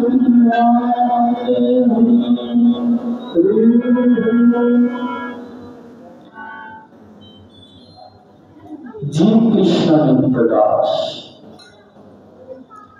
তাহা ভুলি গেল সেই দোষে মায়া পিশাচি গলায় বাঁধিল তাতে কৃষ্ণ ভজে করে গুরু সেবন মায়াজাল ছুটে পায় কৃষ্ণের চরণ জীব কৃষ্ণ নিত্য দাস কথার ভিতরে শাস্ত্রের সার ও সিদ্ধান্ত উল্লেখ করেছেন জীবের স্বরূপ কি কে আমি কি আমার কেন যারে তাপত্রয় ইহা নাহি জানি কই সে হিত হয় কে আমি সনাতনের প্রশ্ন সনাতনী চিরদিনেই এটা আমি কে আমার উদ্দেশ্য কি আমার প্রয়োজনটা কি আমার কর্তব্যটা কি মহাজন বলছেন জীব কৃষ্ণ নিত্য দাস যত জীব রয়েছে না তারা নিত্য দাস নিত্য মানে কি দাস ছিল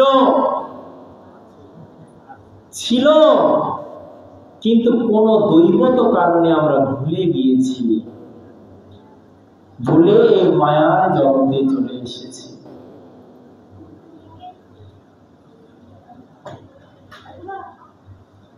মায়ার জগতে চলে এসে কি তাহা ভুলি গেল সেই দোষে কি মায়া পিশাচি গলায় বাঁধিল আমরা বলি না গ্রামগঞ্জে বলি না যে ভূতে ধরা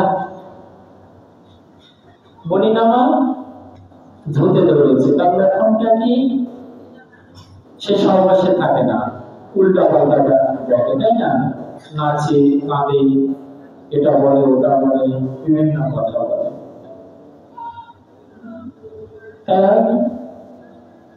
আবার কেউ কেউ বলে থাকে আমার উপরে দেবতা ভর করেছে তাই বলে না দেবতা ভর করেছে যদি এহেন দেবতা ভর করার কোন সাধন থাকে না আমার অপরাধ নেবেন না শাস্ত্র যেটা বলছে আমি সেটাই বলছি দেবতার কি প্রয়োজন পড়েছে রক্ত মাংস পচা গলিত দেহের মধ্যে তারা বাস করবে দেবতাদের বাস কোথায় স্বর্গে দেবতারা মর্তে বাস করতে আসেন না দেবতাদের বাস হচ্ছে স্বর্গে তারা স্বর্গে থাকে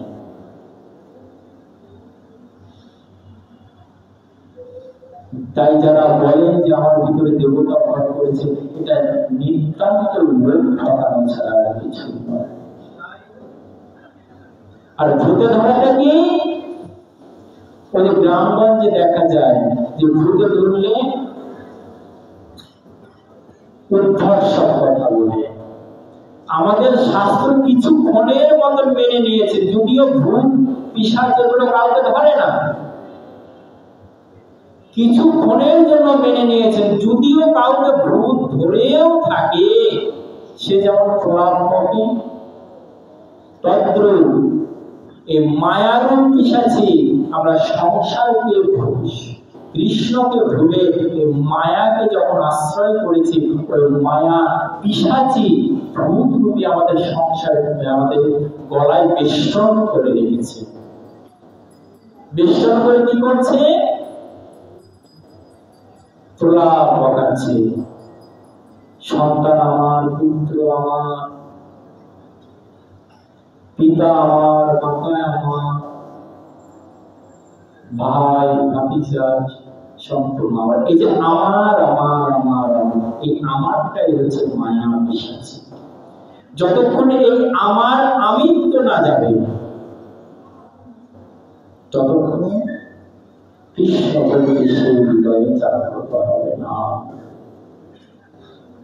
কৃষ্ণ সূর্য সম, মায়া হয় অন্ধকার। শাস্ত্র বলেছে যে কৃষ্ণ সূর্য সম, মায়া হয় অন্ধকার। সূর্য আর অন্ধকার যেমন এক জায়গায় স্থির থাকতে পারে না। কি বাবা, থাকতে পারে? সূর্য আর অন্ধকার কি এক জায়গায় স্থির থাকতে পারে? তুলসীদাসজি রামমানসে কি বললেন জানেন? যাকে প্রিয় যাহা বৈশ্য রাম তাহা নাহি কাম, সূরজ রজনী নাহি একথা। যাহা রাম অবস্থান করে, যাহা কৃষ্ণ অবস্থান করে, তাহা কাম কামনা বাসনা আসতে পারে না। আবার যাহা কামনা বাসনা থাকে, তাহা রাম আসতে পারে না। যে হৃদয়ে আমার আমিত্ব আছে, সংসার বাসনা আছে, বিষয় বাসনা রয়েছে, সেই হৃদয়ে ভগবান কোনোদিন বসতে পারেন না। আর যে হৃদয়ে ভগবান আছেন, সেই হৃদয়ে মায়া বসতে পারে না। দাঁড়িপাল্লা তো সকলেই চিনে, একদিকে দিয়ে আরেকদিকে উঠে যায়। তাই মায়াকে যত আশ্রয় করবেন, কৃষ্ণ ভক্তি তত উঠে যাবে। আর কৃষ্ণ ভক্তিকে যত আশ্রয় দিবেন, মায়া তত উধাও হয়ে যাবে। ভক্তের মনকে দাঁড়িপাল্লার সঙ্গে তুলনা করলেন, বিচারের আপনি কোনটা রাখবেন? আমরা যে কৃষ্ণের নিত্য দাস, তাহা ভুলে গিয়েছি, দাসত্বটা ভুলে গিয়েছি। এটা জানাবেন কে? আবার দেখুন সেই গুরুদেব কথায় আসতে হচ্ছে। শ্রী গুরুদেব জানাবেন কে? শ্রী গুরুদেব।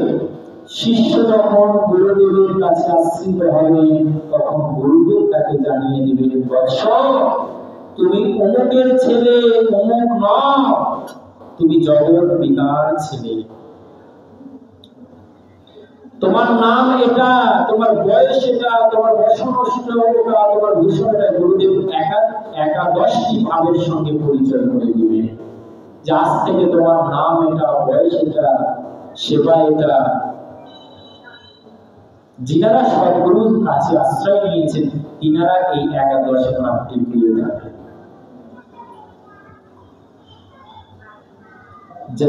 যাকে বলা হয় রাগা নোগা ভজন, মঞ্জুরি ভাব সাধন পদ্ধতি। আমরা কি বলি? জীব কৃষ্ণ নিত্য দাস, কিন্তু ব্রজের মহাজনগণ আমার গৌর হরি এর উপরে একটা দৃষ্টান্ত দিয়েছেন। সেটা কি? জীব কৃষ্ণ দাস ঠিক আছে, কিন্তু এর উপরে আরেকটি কথা রয়েছে। রায় রামানন্দের সঙ্গে সে গোদাবরী তীরে আলোচনা করেছে, ইহ কহন ইহ বাচ্চ আগে কহন। এইভাবে যেতে যেতে গভীর তত্ত্বে প্রবেশ করেছে। রায় রামানন্দ সর্বশেষ বলছে যে রাধা কান্তনীতি বলছে, এর উপরে যদি প্রশ্ন থাকে, এটি আমার জানা নাই, তুমি সাক্ষাৎ পর্যন্ত রঙ্গন তুমি বলো। তার উপরে কি বলেছেন? যে মঞ্জুরি সরল ভাব সাধন পদ্ধতি। জীব কৃষ্ণ নিত্য দাস ঠিক আছে, কিন্তু এর উপরে রয়েছে জীব রাধার নিত্য দাস, রাধা রানীর নিত্য দাস। গুরুদেবের কাছে যখন আশ্রিত হবেন, গুরুদেব কৃষ্ণের দাস পরিচয় দিবেন না। কি? রাধা কি করি না, রাধা দাসী।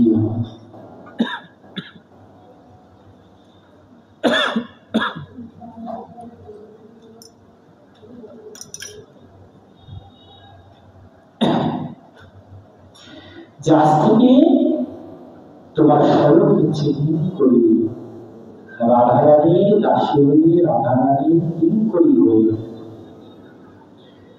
রাধারানীর আনুগত্য নিয়ে কৃষ্ণ ভজন করবে। এতটাই তোমার নিষ্ঠা থাকবে যে কৃষ্ণের প্রতি নয়, রাম রাধার সুখে সুখে। রূপ গোস্বামীপাদ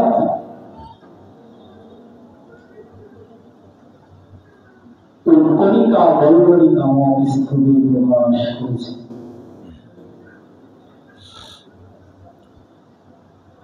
যে এক রাধা কিঙ্করী কাননে এসেছেন ফুল মালা চয়ন করতে, অনেক ফুল চয়ন করবেন, মালা গ্রহণ করবেন বলে। ঠিক সেই সময় ভগবান শ্রীকৃষ্ণ তার সামনে আসলেন। এসে সেই মঞ্জুরি হস্ত ধরে বলছেন যে মঞ্জুরি, তোমাদের সাধনার উদ্দেশ্য তো আমাকে প্রাপ্ত হওয়া, এই তো আমি তোমাদের সামনে, এসো আমাকে গ্রহণ করো। দেখুন এখানে ভজনের শিক্ষা। মঞ্জুরি বলছে যে না,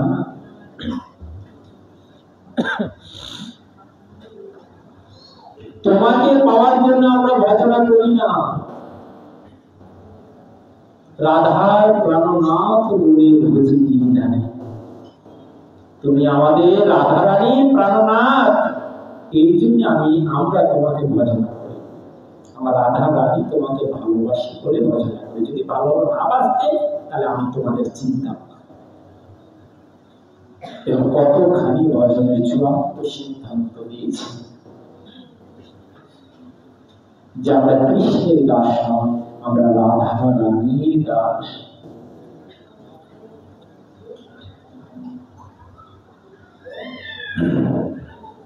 তাই তো ব্রজের কোন এক মহাজন রাধা রানীর মহাত্ম গাথায় রাধা রানীকে সর্বস্ব ধন বলে চিহ্নিত করেছেন।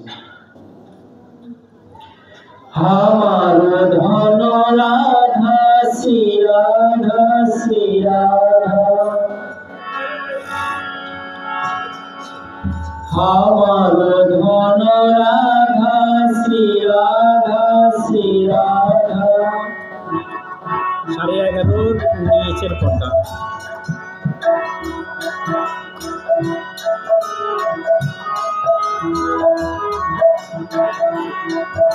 আমার ধন রাধা শ্রী রাধা শ্রী রাধা,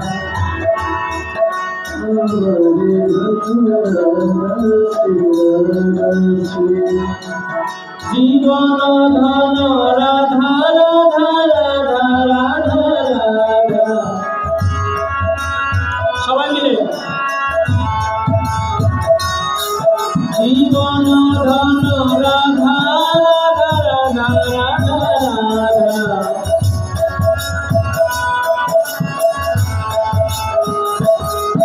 আমার ধন রাধা শ্রী রাধা শ্রী রাধা,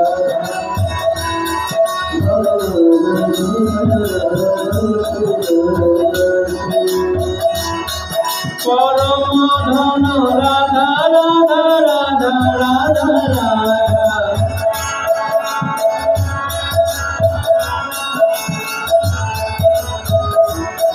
পরম ধন রাধা রাধা রাধা রাধা রাধা।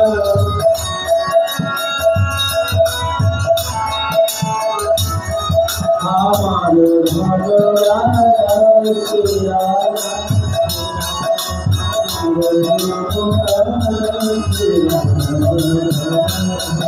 मैं राधा को दासी हूँ, ये सजवतिया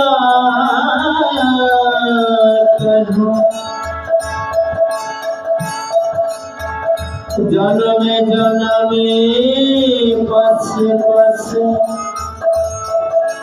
मेरा धारा धारे, वृंदावने राधा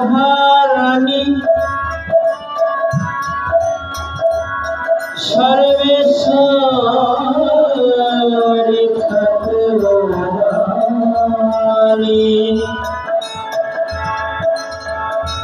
শ্রীকৃষ্ণচন্দ্র রাধারানী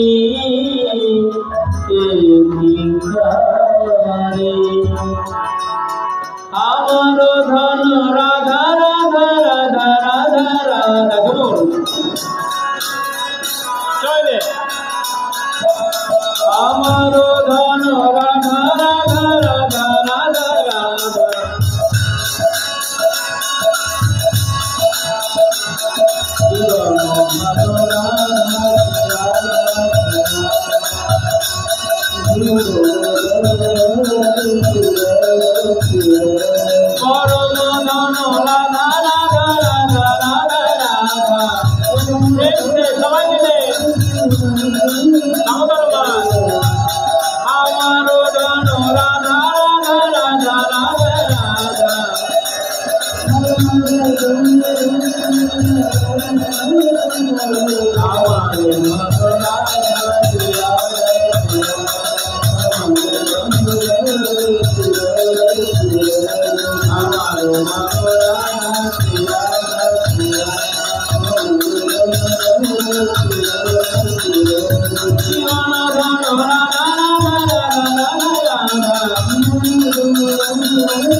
রাধা নাম কীর্তন আমরা কেন করেছি জানেন?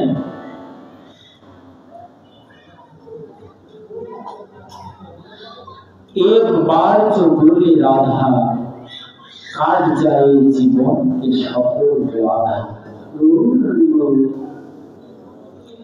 রাধা নামের মাহাত্ম্য গাথায় শাস্ত্র কি বলছে? নারদ পঞ্চরাত্রে দেখবেন নারদ মুনি উল্লেখ করেছে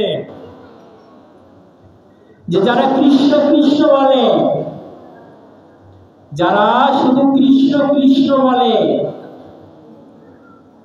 আমি তাদের মুখ দর্শন করতে চাই না। যে মন্দিরে শুধু কৃষ্ণের বিগ্রহ রয়েছে সে মন্দিরে তুমি যেও না।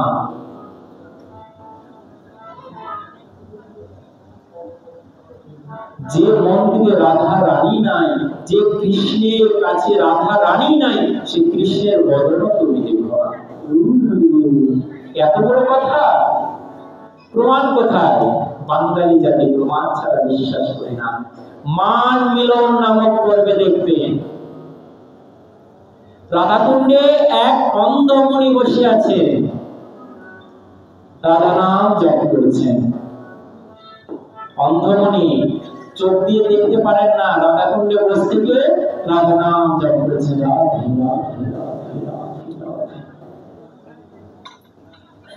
এদিকে ভগবান শ্রীকৃষ্ণ কি করেছে? চন্দ্রাবলীর কুঞ্জে ছিলেন, সকলেই জানেন এটা। কৃষ্ণ নামের যে রাধা নামের যে মাহাত্ম্য সেই প্রসঙ্গে আলোকপাত করেছে যে ভগবান শ্রীকৃষ্ণ চন্দ্রাবলীর কুঞ্জে ছিলেন। রাধারানীর মান হয়েছে যে আমাকে সেই কেশ স্পর্শ করে বলেছে যে আমার কুঞ্জে আসবে, সে তো আসবে নিশ্চয় চন্দ্রাবলীর কুঞ্জে আছে। সেই ফুলের মালা সম্পূর্ণ গ্রন্থিত করে আবার রাস্তায় ফেলে দিয়েছে, পথে ফেলে দিয়েছে। গোবিন্দ আমার প্রভাত বেলা সূর্য উদয় দেখে সেই চন্দ্রাবলীর কুঞ্জে থাকতে পারলেন না, ছুটে পালিয়ে আসলেন রাধারানী খোঁজে। এসে দেখছেন পথের ধারে সেই সাধের গাঁথা মালা পড়ে গেছে। মালাটাকে জড়িয়ে দিতে বলছেন, মালা দিয়ে হে মালা, তুই রাধারানীর কুঞ্জে যাওয়ার পূর্বে আমাকে জানিয়ে দিলি মালারানী, তুই পথের ধারে পড়ে থেকে আমাকে জানিয়ে দিলি মালা, তোর পথে আমাকে যে ভাবতে হবে। রাধে রাধে বলে তোর পথে আমাকে যে কাঁদতে হবে। মালাটি জড়িয়ে ধরে ভগবান শ্রীকৃষ্ণ প্রজ্ঞান করছেন। অতরে রাধারানী চিৎকার করে সখীদের বলছে যে সখী দেখ তো কুঞ্জের পাশে কি প্রজ্ঞান করছে, দেখছে শ্রীমতী সেই ভগবান শ্রীকৃষ্ণ। সখীগণকে বলছেন সখী উঠে যেতে বল, এখনই উঠে যেতে বল। আর যখন উঠে যাবি তখন কি করবি জানিস, 7 হাত মাটি খুঁড়বি আর সেখানে গোবর জলে লেপা দিবি, কেননা তবে রমণীর সঙ্গ করে এসেছে তো। দূর হতে বল, তার মুখ দর্শন আমি করতে চাই না। অনেক ভোলালেন প্রভু রাধারানী হইলেন না। ভগবান শ্রীকৃষ্ণ মনে মনে ভাবছে যে এই দেহ যখন রাধা বঞ্চিত করবে, এই দেহ আমি রাখব না। রাধা কুণ্ডে ঝাঁপ দিয়ে এই দেহটাকে আমি নাশ করে দিব। আর কোথায় ঝাঁপ দিব, শ্যামকুণ্ডে ঝাঁপ দিব, রাধা রানীকে পাবো না। রাধা কুণ্ডে ঝাঁপে রাধা নাম কীর্তন করতে করতে রাধার ছুটে গেলে রাধা কুণ্ডের দিকে। দেখুন ভগবান নিজে কেমন আচরণ করছে। কুণ্ডের পথে চলতে চলতে দেখছেন বেশি হয় কি বলছেন যে মৃদু স্বরে রাধা রাধা রাধা কীর্তন করছে। কি গো এমন সুরে রাধা কীর্তন করছে, আমার প্রাণটা শীতল করে দিলে। জড়িয়ে দৌড়ে গেলেন সেই মনের কাছে। মনে চিৎকার করে বলছে যে দাঁড়াও, কে তুমি? বলছে আমি কৃষ্ণ ব্রজেন্দ্র নন্দন। বলছি যে তুমি আমাকে স্পর্শ করবে না কেন? আমি তোমাকে স্পর্শ করবো না কেন? তুমি আমাকে রাধা নাম কীর্তন শোনালে।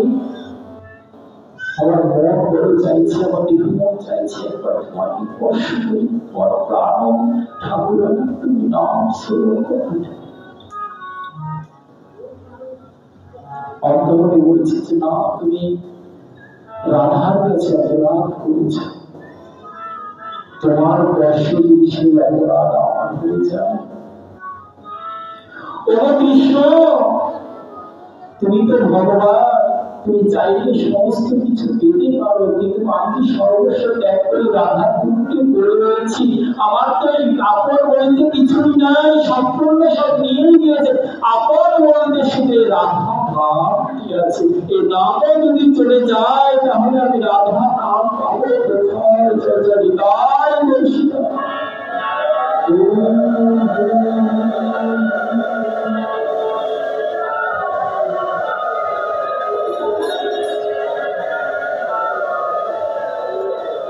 আমি তোমাকে স্পর্শ করতে চাই না, ঠিক আছে?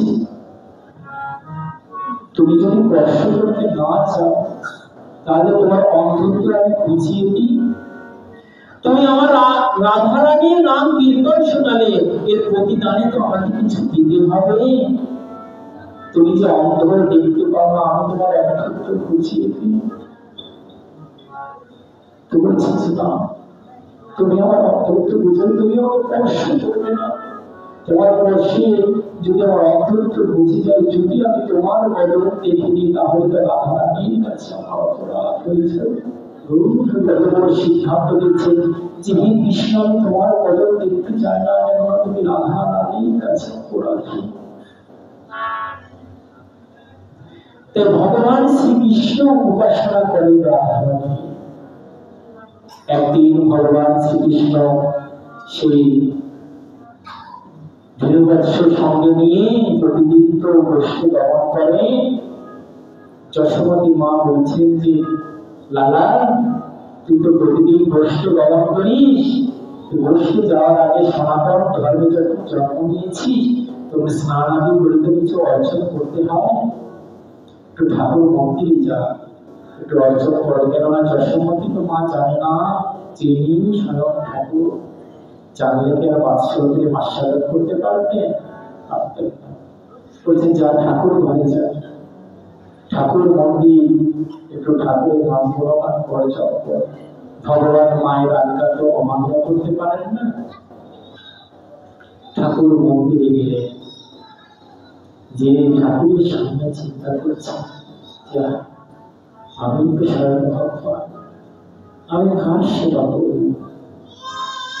কিন্তু উনি যখন ধ্যান করলেন, ধ্যানের মধ্যে একটা শক্তি অনুভব করতে পারেন যে আমি ভগবান, আমাকেও ধরে যে একজন নাচার, আমাকেও ধরে একজন নাচার, সেই রাধা ঠাকুর। সেই রাধা ঠাকুরানী যে আমাকে ধরে নাচার,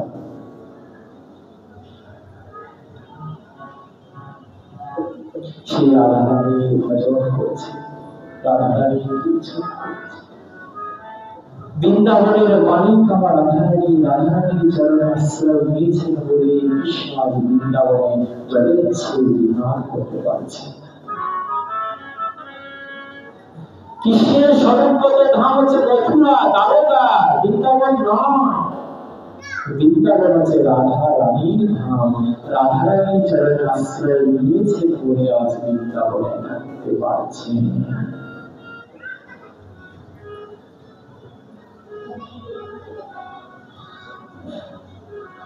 এতদিন অবতার গ্রহণ করেছেন, অনেক অবতার গ্রহণ করেছেন, কিন্তু প্রেম ভালোবাসা দেবের কোথা থেকে? তিনার যে নাই প্রেম ও শূন্য কৃষ্ণ। সমস্ত কিছু রাধারানীর চরণে অর্পিত করে রেখেছে, রাধা রানীকে দিয়ে রেখেছে। রাধব তুমি দিলে আমি আস্বাদন করতে পারবো, কিন্তু রাধব আমার পূর্ব জন্মের একটি আশা রয়েছে। কি আশা জানো? যে তোমার প্রেমে প্রমিত হয়ে, তোমার ভাবে ভাবিত হয়ে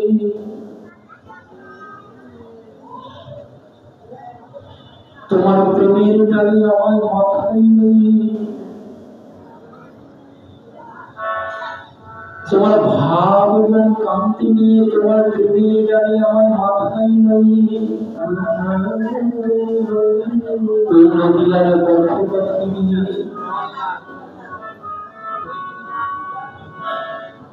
ওই নদীয়ার পথে পথে গিয়ে আমি কি করবো জানো? বলি আমি রাধে বলে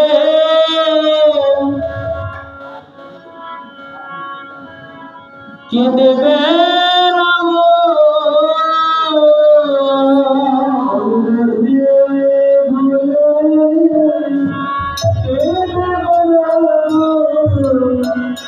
আমি রাধে বলে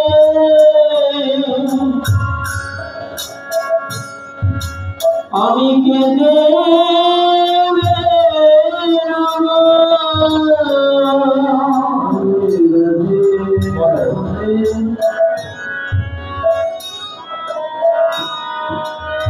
তোমার প্রেমের ডালি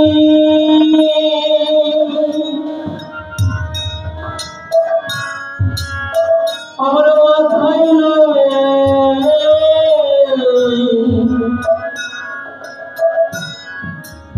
আমি রাধে বলে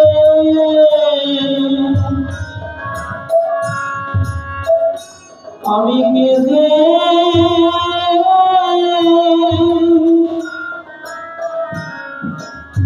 দেবে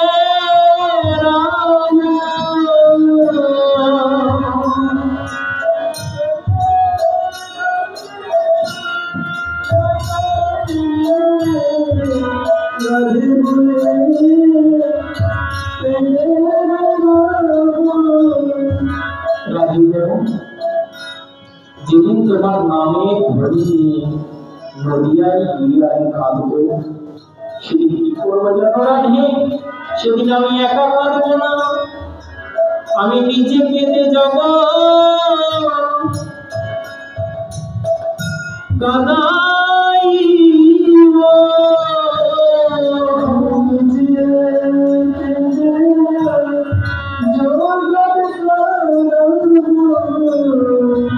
কেবল রাধে নয়া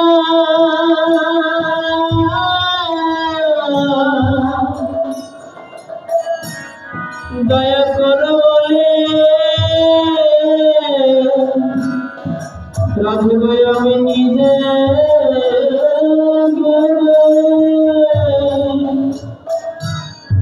জগৎ কাঁদাই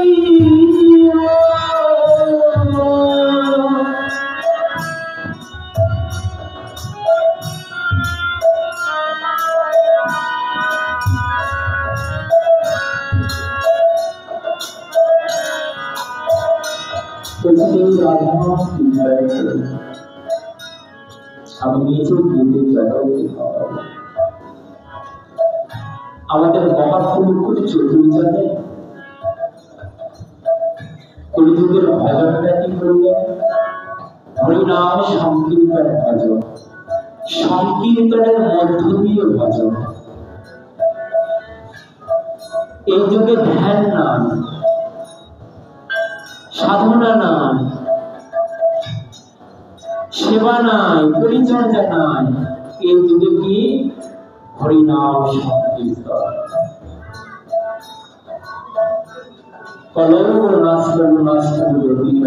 কেন যে এই যুগে মানুষ বেশিক্ষণ একঘেয়েমি হয়ে থাকতে পারবে না, একঘেয়েমি ভাবে ভাগবত পাঠ শুনবেন, ভালো লাগবে না, তাই হয় না? এর সঙ্গে যদি একটু কীর্তন মিশ হয়ে যায় তাহলে শুনতে ভালো লাগে। এই যুগে মহাপ্রভু ওই যুগের ভজনটা হরিনাম সংকীর্তন দিয়েছে। হরিকথা হবে, কৃষ্ণ কথা হবে, সেটির সঙ্গে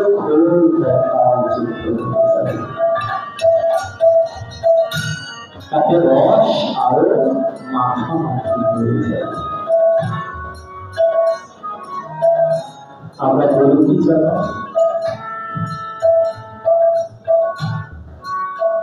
যে গরু হয়ে এসে শুধু নাম প্রচার করেছে, নাম প্রচার নাম তো প্রচার করেছি, কিন্তু পুরাণ সমাজের যে দায়িত্ব কর্তব্য নিজের শিক্ষণের মাধ্যমে শিখিয়ে দিয়েছে। তিনি 14 ভুবনের গুরু, গুরু হলেও নিজেকে শিষ্যের মতো আচরণ করতে দিয়েছে। সুরধনী তীরে গিয়েছেন স্নান করতে, সুরধনী তীরে ব্রহ্ম পরিবাররা স্নানাদি করে দাঁড়িয়ে দর্শন পাচ্ছে, জল নিয়ে মহাপ্রভু তাদের থেকে দর্শন নিয়ে বলেছেন যে তোমরা আমায় দাও। আমি তো শুনেছি বৈষ্ণব শরীরে বেদনা কৃষ্ণ ভক্তি মিলে,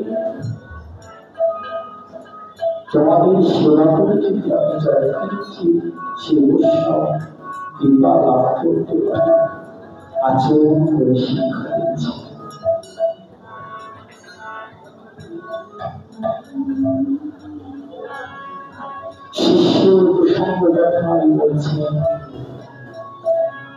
এতক্ষণ আমরা শ্রবণ করলাম গুরুদেবের মাহাত্ম্য এবং গুরুদেব যে কতটি হয় তার কথাও আমরা শুনলাম।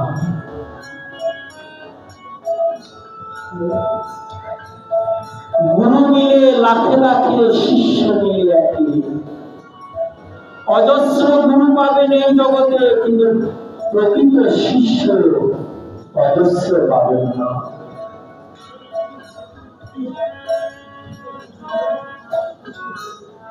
গৌড়ীয় বৈষ্ণব জীবনীতে হরিদাস দাসের উল্লেখ করেছেন যে এক গুরুদেব শিষ্যকে বলেছে, কথাটা মন দিয়ে শুনবেন, মা এবং বাবারা জীব শিক্ষা আজকে আমরা গুরু তত্ত্বের উপরে আস্বাদন করছি। গুরু এবং শিষ্যার কি করণীয় এবং কর্তব্য। কালকে বৈষ্ণব তত্ত্ব, পরের দিনে তো রাস হবে, রাস সম্পর্কে আমরা আলোচনা করব। তো এক গুরুদেব শিষ্যকে বলেছে যে বৎস, গুরুদেবের তো পরম্পরা ধরে রাখতে হবে, তাই আমি যদি নিত্যলীলায় প্রবেশ করি তাহলে আমার এই গুরুভার পুলিশ তোর উপরে ন্যস্ত হবে। সমস্ত শিষ্যদেরকে বলে দিলেন যে আমি তো চলে যাই তাহলে আমার গুরুভার যেন এবার। তখন শিষ্য রাত্রিতে মনে মনে চিন্তা করছে, গুরুদেব তো মারা গেলেই আমি শিষ্য, আমি গুরুদেব হয়ে যাব, তাই না? গুরুদেব মারা গেলেই তো আমি গুরুদেব। এটুকু ধৈর্য আর তার সহ্য হচ্ছে। দেখুন, রোগ মানুষকে কতটা নিচু নামাতে পারে। আমি করবো কি, আজই রজনীকে গুরুদেবকে হত্যা করবো। আজই রজনীতে গুরুদেবকে হত্যা করবো। গুরুদেবকে হত্যা করলেই তো আমি গুরুদেব। ওই রজনীকে গুরুদেবকে হত্যা করলেন। শিক্ষা দিয়ে এই কলিযুগের শিষ্যরাও অপরাধী হবে। কেমন? যে গুরুদেবের নাম বেশি, প্রচার বেশি, বলে তার কাছে দীক্ষা নিলে আমিও সেলিব্রিটি হয়ে যাব, তাই না? এখন তো প্রেম প্রকাশ, গুরু ভাব প্রকাশ সব ইউটিউবে হয়, নেট খুললেই দেখা যায়, তাই না? এখন ভিতরে প্রেমটা বাহিরে চলে এসেছে, একদম ইউটিউবে চলে এসেছে। কিন্তু এটা তো কোনো শাস্ত্রীয় কথা নয়। রাখো প্রেম হৃদয়ে ধরি না। এই প্রেম, এই ভালোবাসা হৃদয়ের বস্তু, ভাবনার বস্তু, বাহিরের জগতের নয়। সেদিন এক ফেসবুকে আমি দেখলাম যে এক বাবাজি গ্রন্থ সামনে রেখে অজস্র রঙে কাঁদছে আর ভিডিও করছে। সেখানে একটা কমেন্ট দেখলাম, একজন বলেছে যে বাবা, এই যে আপনি ক্রন্দন করছেন, আপনি আবার ভিডিও করছেন। ক্রন্দন করছেন, আপনি আবার ভিডিও করছেন, এটা কি সম্ভব? প্রেমটা কি জানেন? মহাপ্রভু জীবনীতে দেখুন, মহাপ্রভু যখন জগন্নাথ পুরীতে গিয়েছিলেন, জগন্নাথ ধামে, সামনে সামনে জগন্নাথ যাচ্ছেন, পিছনে পিছনে মহাপ্রভু যাচ্ছেন। ভক্তের স্বভাব কি? আমরা টিকটক বানানোর জন্য, সেলিব্রিটি হওয়ার জন্য কি জগন্নাথের সামনে সামনে সেলফি তুলি, তাই তুলি না? মহাপ্রভু শিক্ষা দিচ্ছেন যে ভগবানের সামনে কোনোদিনও যেতে না। যারা ভক্ত তারা ভগবানের পিছু পিছু, একটা রথের পিছু পিছু চলবে। মহাপ্রভু রথের পিছু পিছু চলছেন। যখন ওনার ভিতরে প্রেম আসলো, তখন উনি জগন্নাথ আর বলতে পারছেন না, জয় জয় সর্বদেহ যেন কম্পিত হচ্ছে, নয়নের জল যেন পিচকারির মতন বইছে, শরীরের লোমকূপ যেন কদম ফুলের মতন কেশরী। নিজেকে স্থির রাখতে পারছেন না, মুখ দিয়ে ফেন নির্গত হচ্ছে। হৃদয়ে যখন প্রেম আসে না, তখন জাগতিক ভাবনা তার থাকে না, জাগতিক বিষয় থাকে না। কেননা জাগতিক বিষয় যেখানে আছে সেখানে কোনোদিনও প্রেম আসে না। আর সামনে মোবাইল দিয়ে ওই টিকটক বানানো, এটা তো ওই নয়, কত দরকার। এই কলিযুগে ভক্তির চেয়ে কপটতাই বেশি।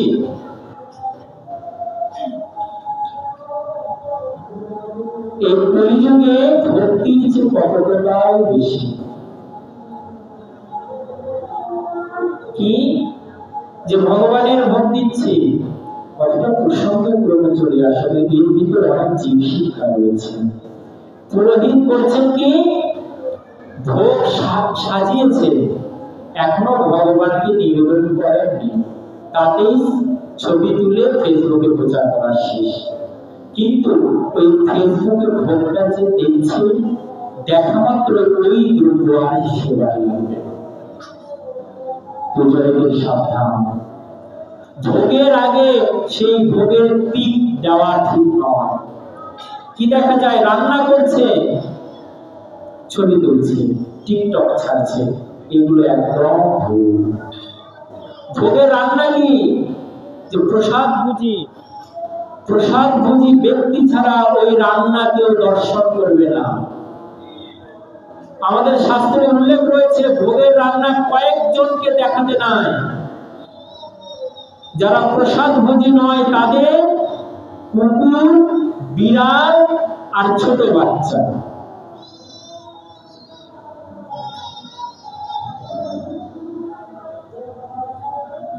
কাকে কাকে দেখাতে নাই, যারা প্রসাদ ভোজী নয় তাদের কুকুর, বিড়াল আর ছোট বাচ্চা। কেন কুকুর, বিড়াল, ছোট বাচ্চাকে এক শ্রেণীতে ধরা হয়েছে? কেননা তাদের লোভ, দেখলেই তারা খেতে চায়, তাই চায় না ছোট বাচ্চা দেখো, মা ওটা নিব, ওটা নিব। কুকুর, বিড়ালও তাই, দেখবেন ভালো খাবার দেখলে তাদের মুখ দিয়ে লাল হয়েছে। এই জন্য ভক্তের বাড়িতে কুকুর, বিড়াল পালতে নাই, কুকুর, বিড়াল পুষতে নাই। এখন কেউ যদি বলে, বাবা তুমি বলছো এটা কোন শাস্ত্রে আছে? ভূমিষ্ঠা বিশ্ব পুরাণে দেখবে, 6টি পুরাণ, 7টি বিশ্ব পুরাণে উল্লেখ রয়েছে গৃহে কুকুর, বিড়াল পালতে নয়। এখন যদি কেউ বলে, বাবা যে আমি দেখলাম যে শিবানন্দ সেনের কুকুর ছিল, তাই হয় না? মহাপ্রভুর জীবনীতে দেখা যায় শিবানন্দ সেনের কুকুর ছিল, তিনি কুকুর পুষতেন, ভালোবাসতেন। বাবা শিবানন্দের যে কুকুর ছিল না,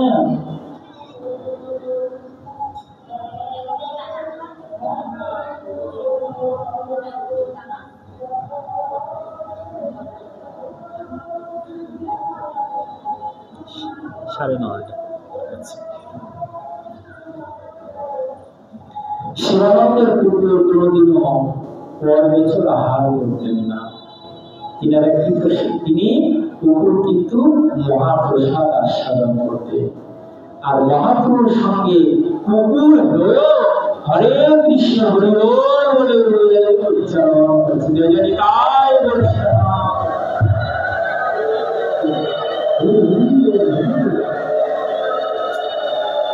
তাই গৌর হরির যুগে পশু পাখিও হরিনাম কৃষ্ণ নাম করেছে। আর আমরা পারবো না? আমাদেরও কর্তব্য হরিনাম কৃষ্ণ নাম করা। তাই এই হরিকথা, কৃষ্ণ কথা যেহেতু আমাকে বলা হয়েছে 9:30 পর্যন্ত আমার সময়, এই হরিকথা, কৃষ্ণ কথা গৌর আগমনী যুগে, গৌরের যুগে ভক্ত হৃদয়ে দেওয়া হয়েছে বিশ্রাম। আবার যদি গৌর চাঁদ কৃপা করেন, আগামীতে আবার এই হরিকথা, কৃষ্ণ কথা শোনার অবকাশ থাকবে।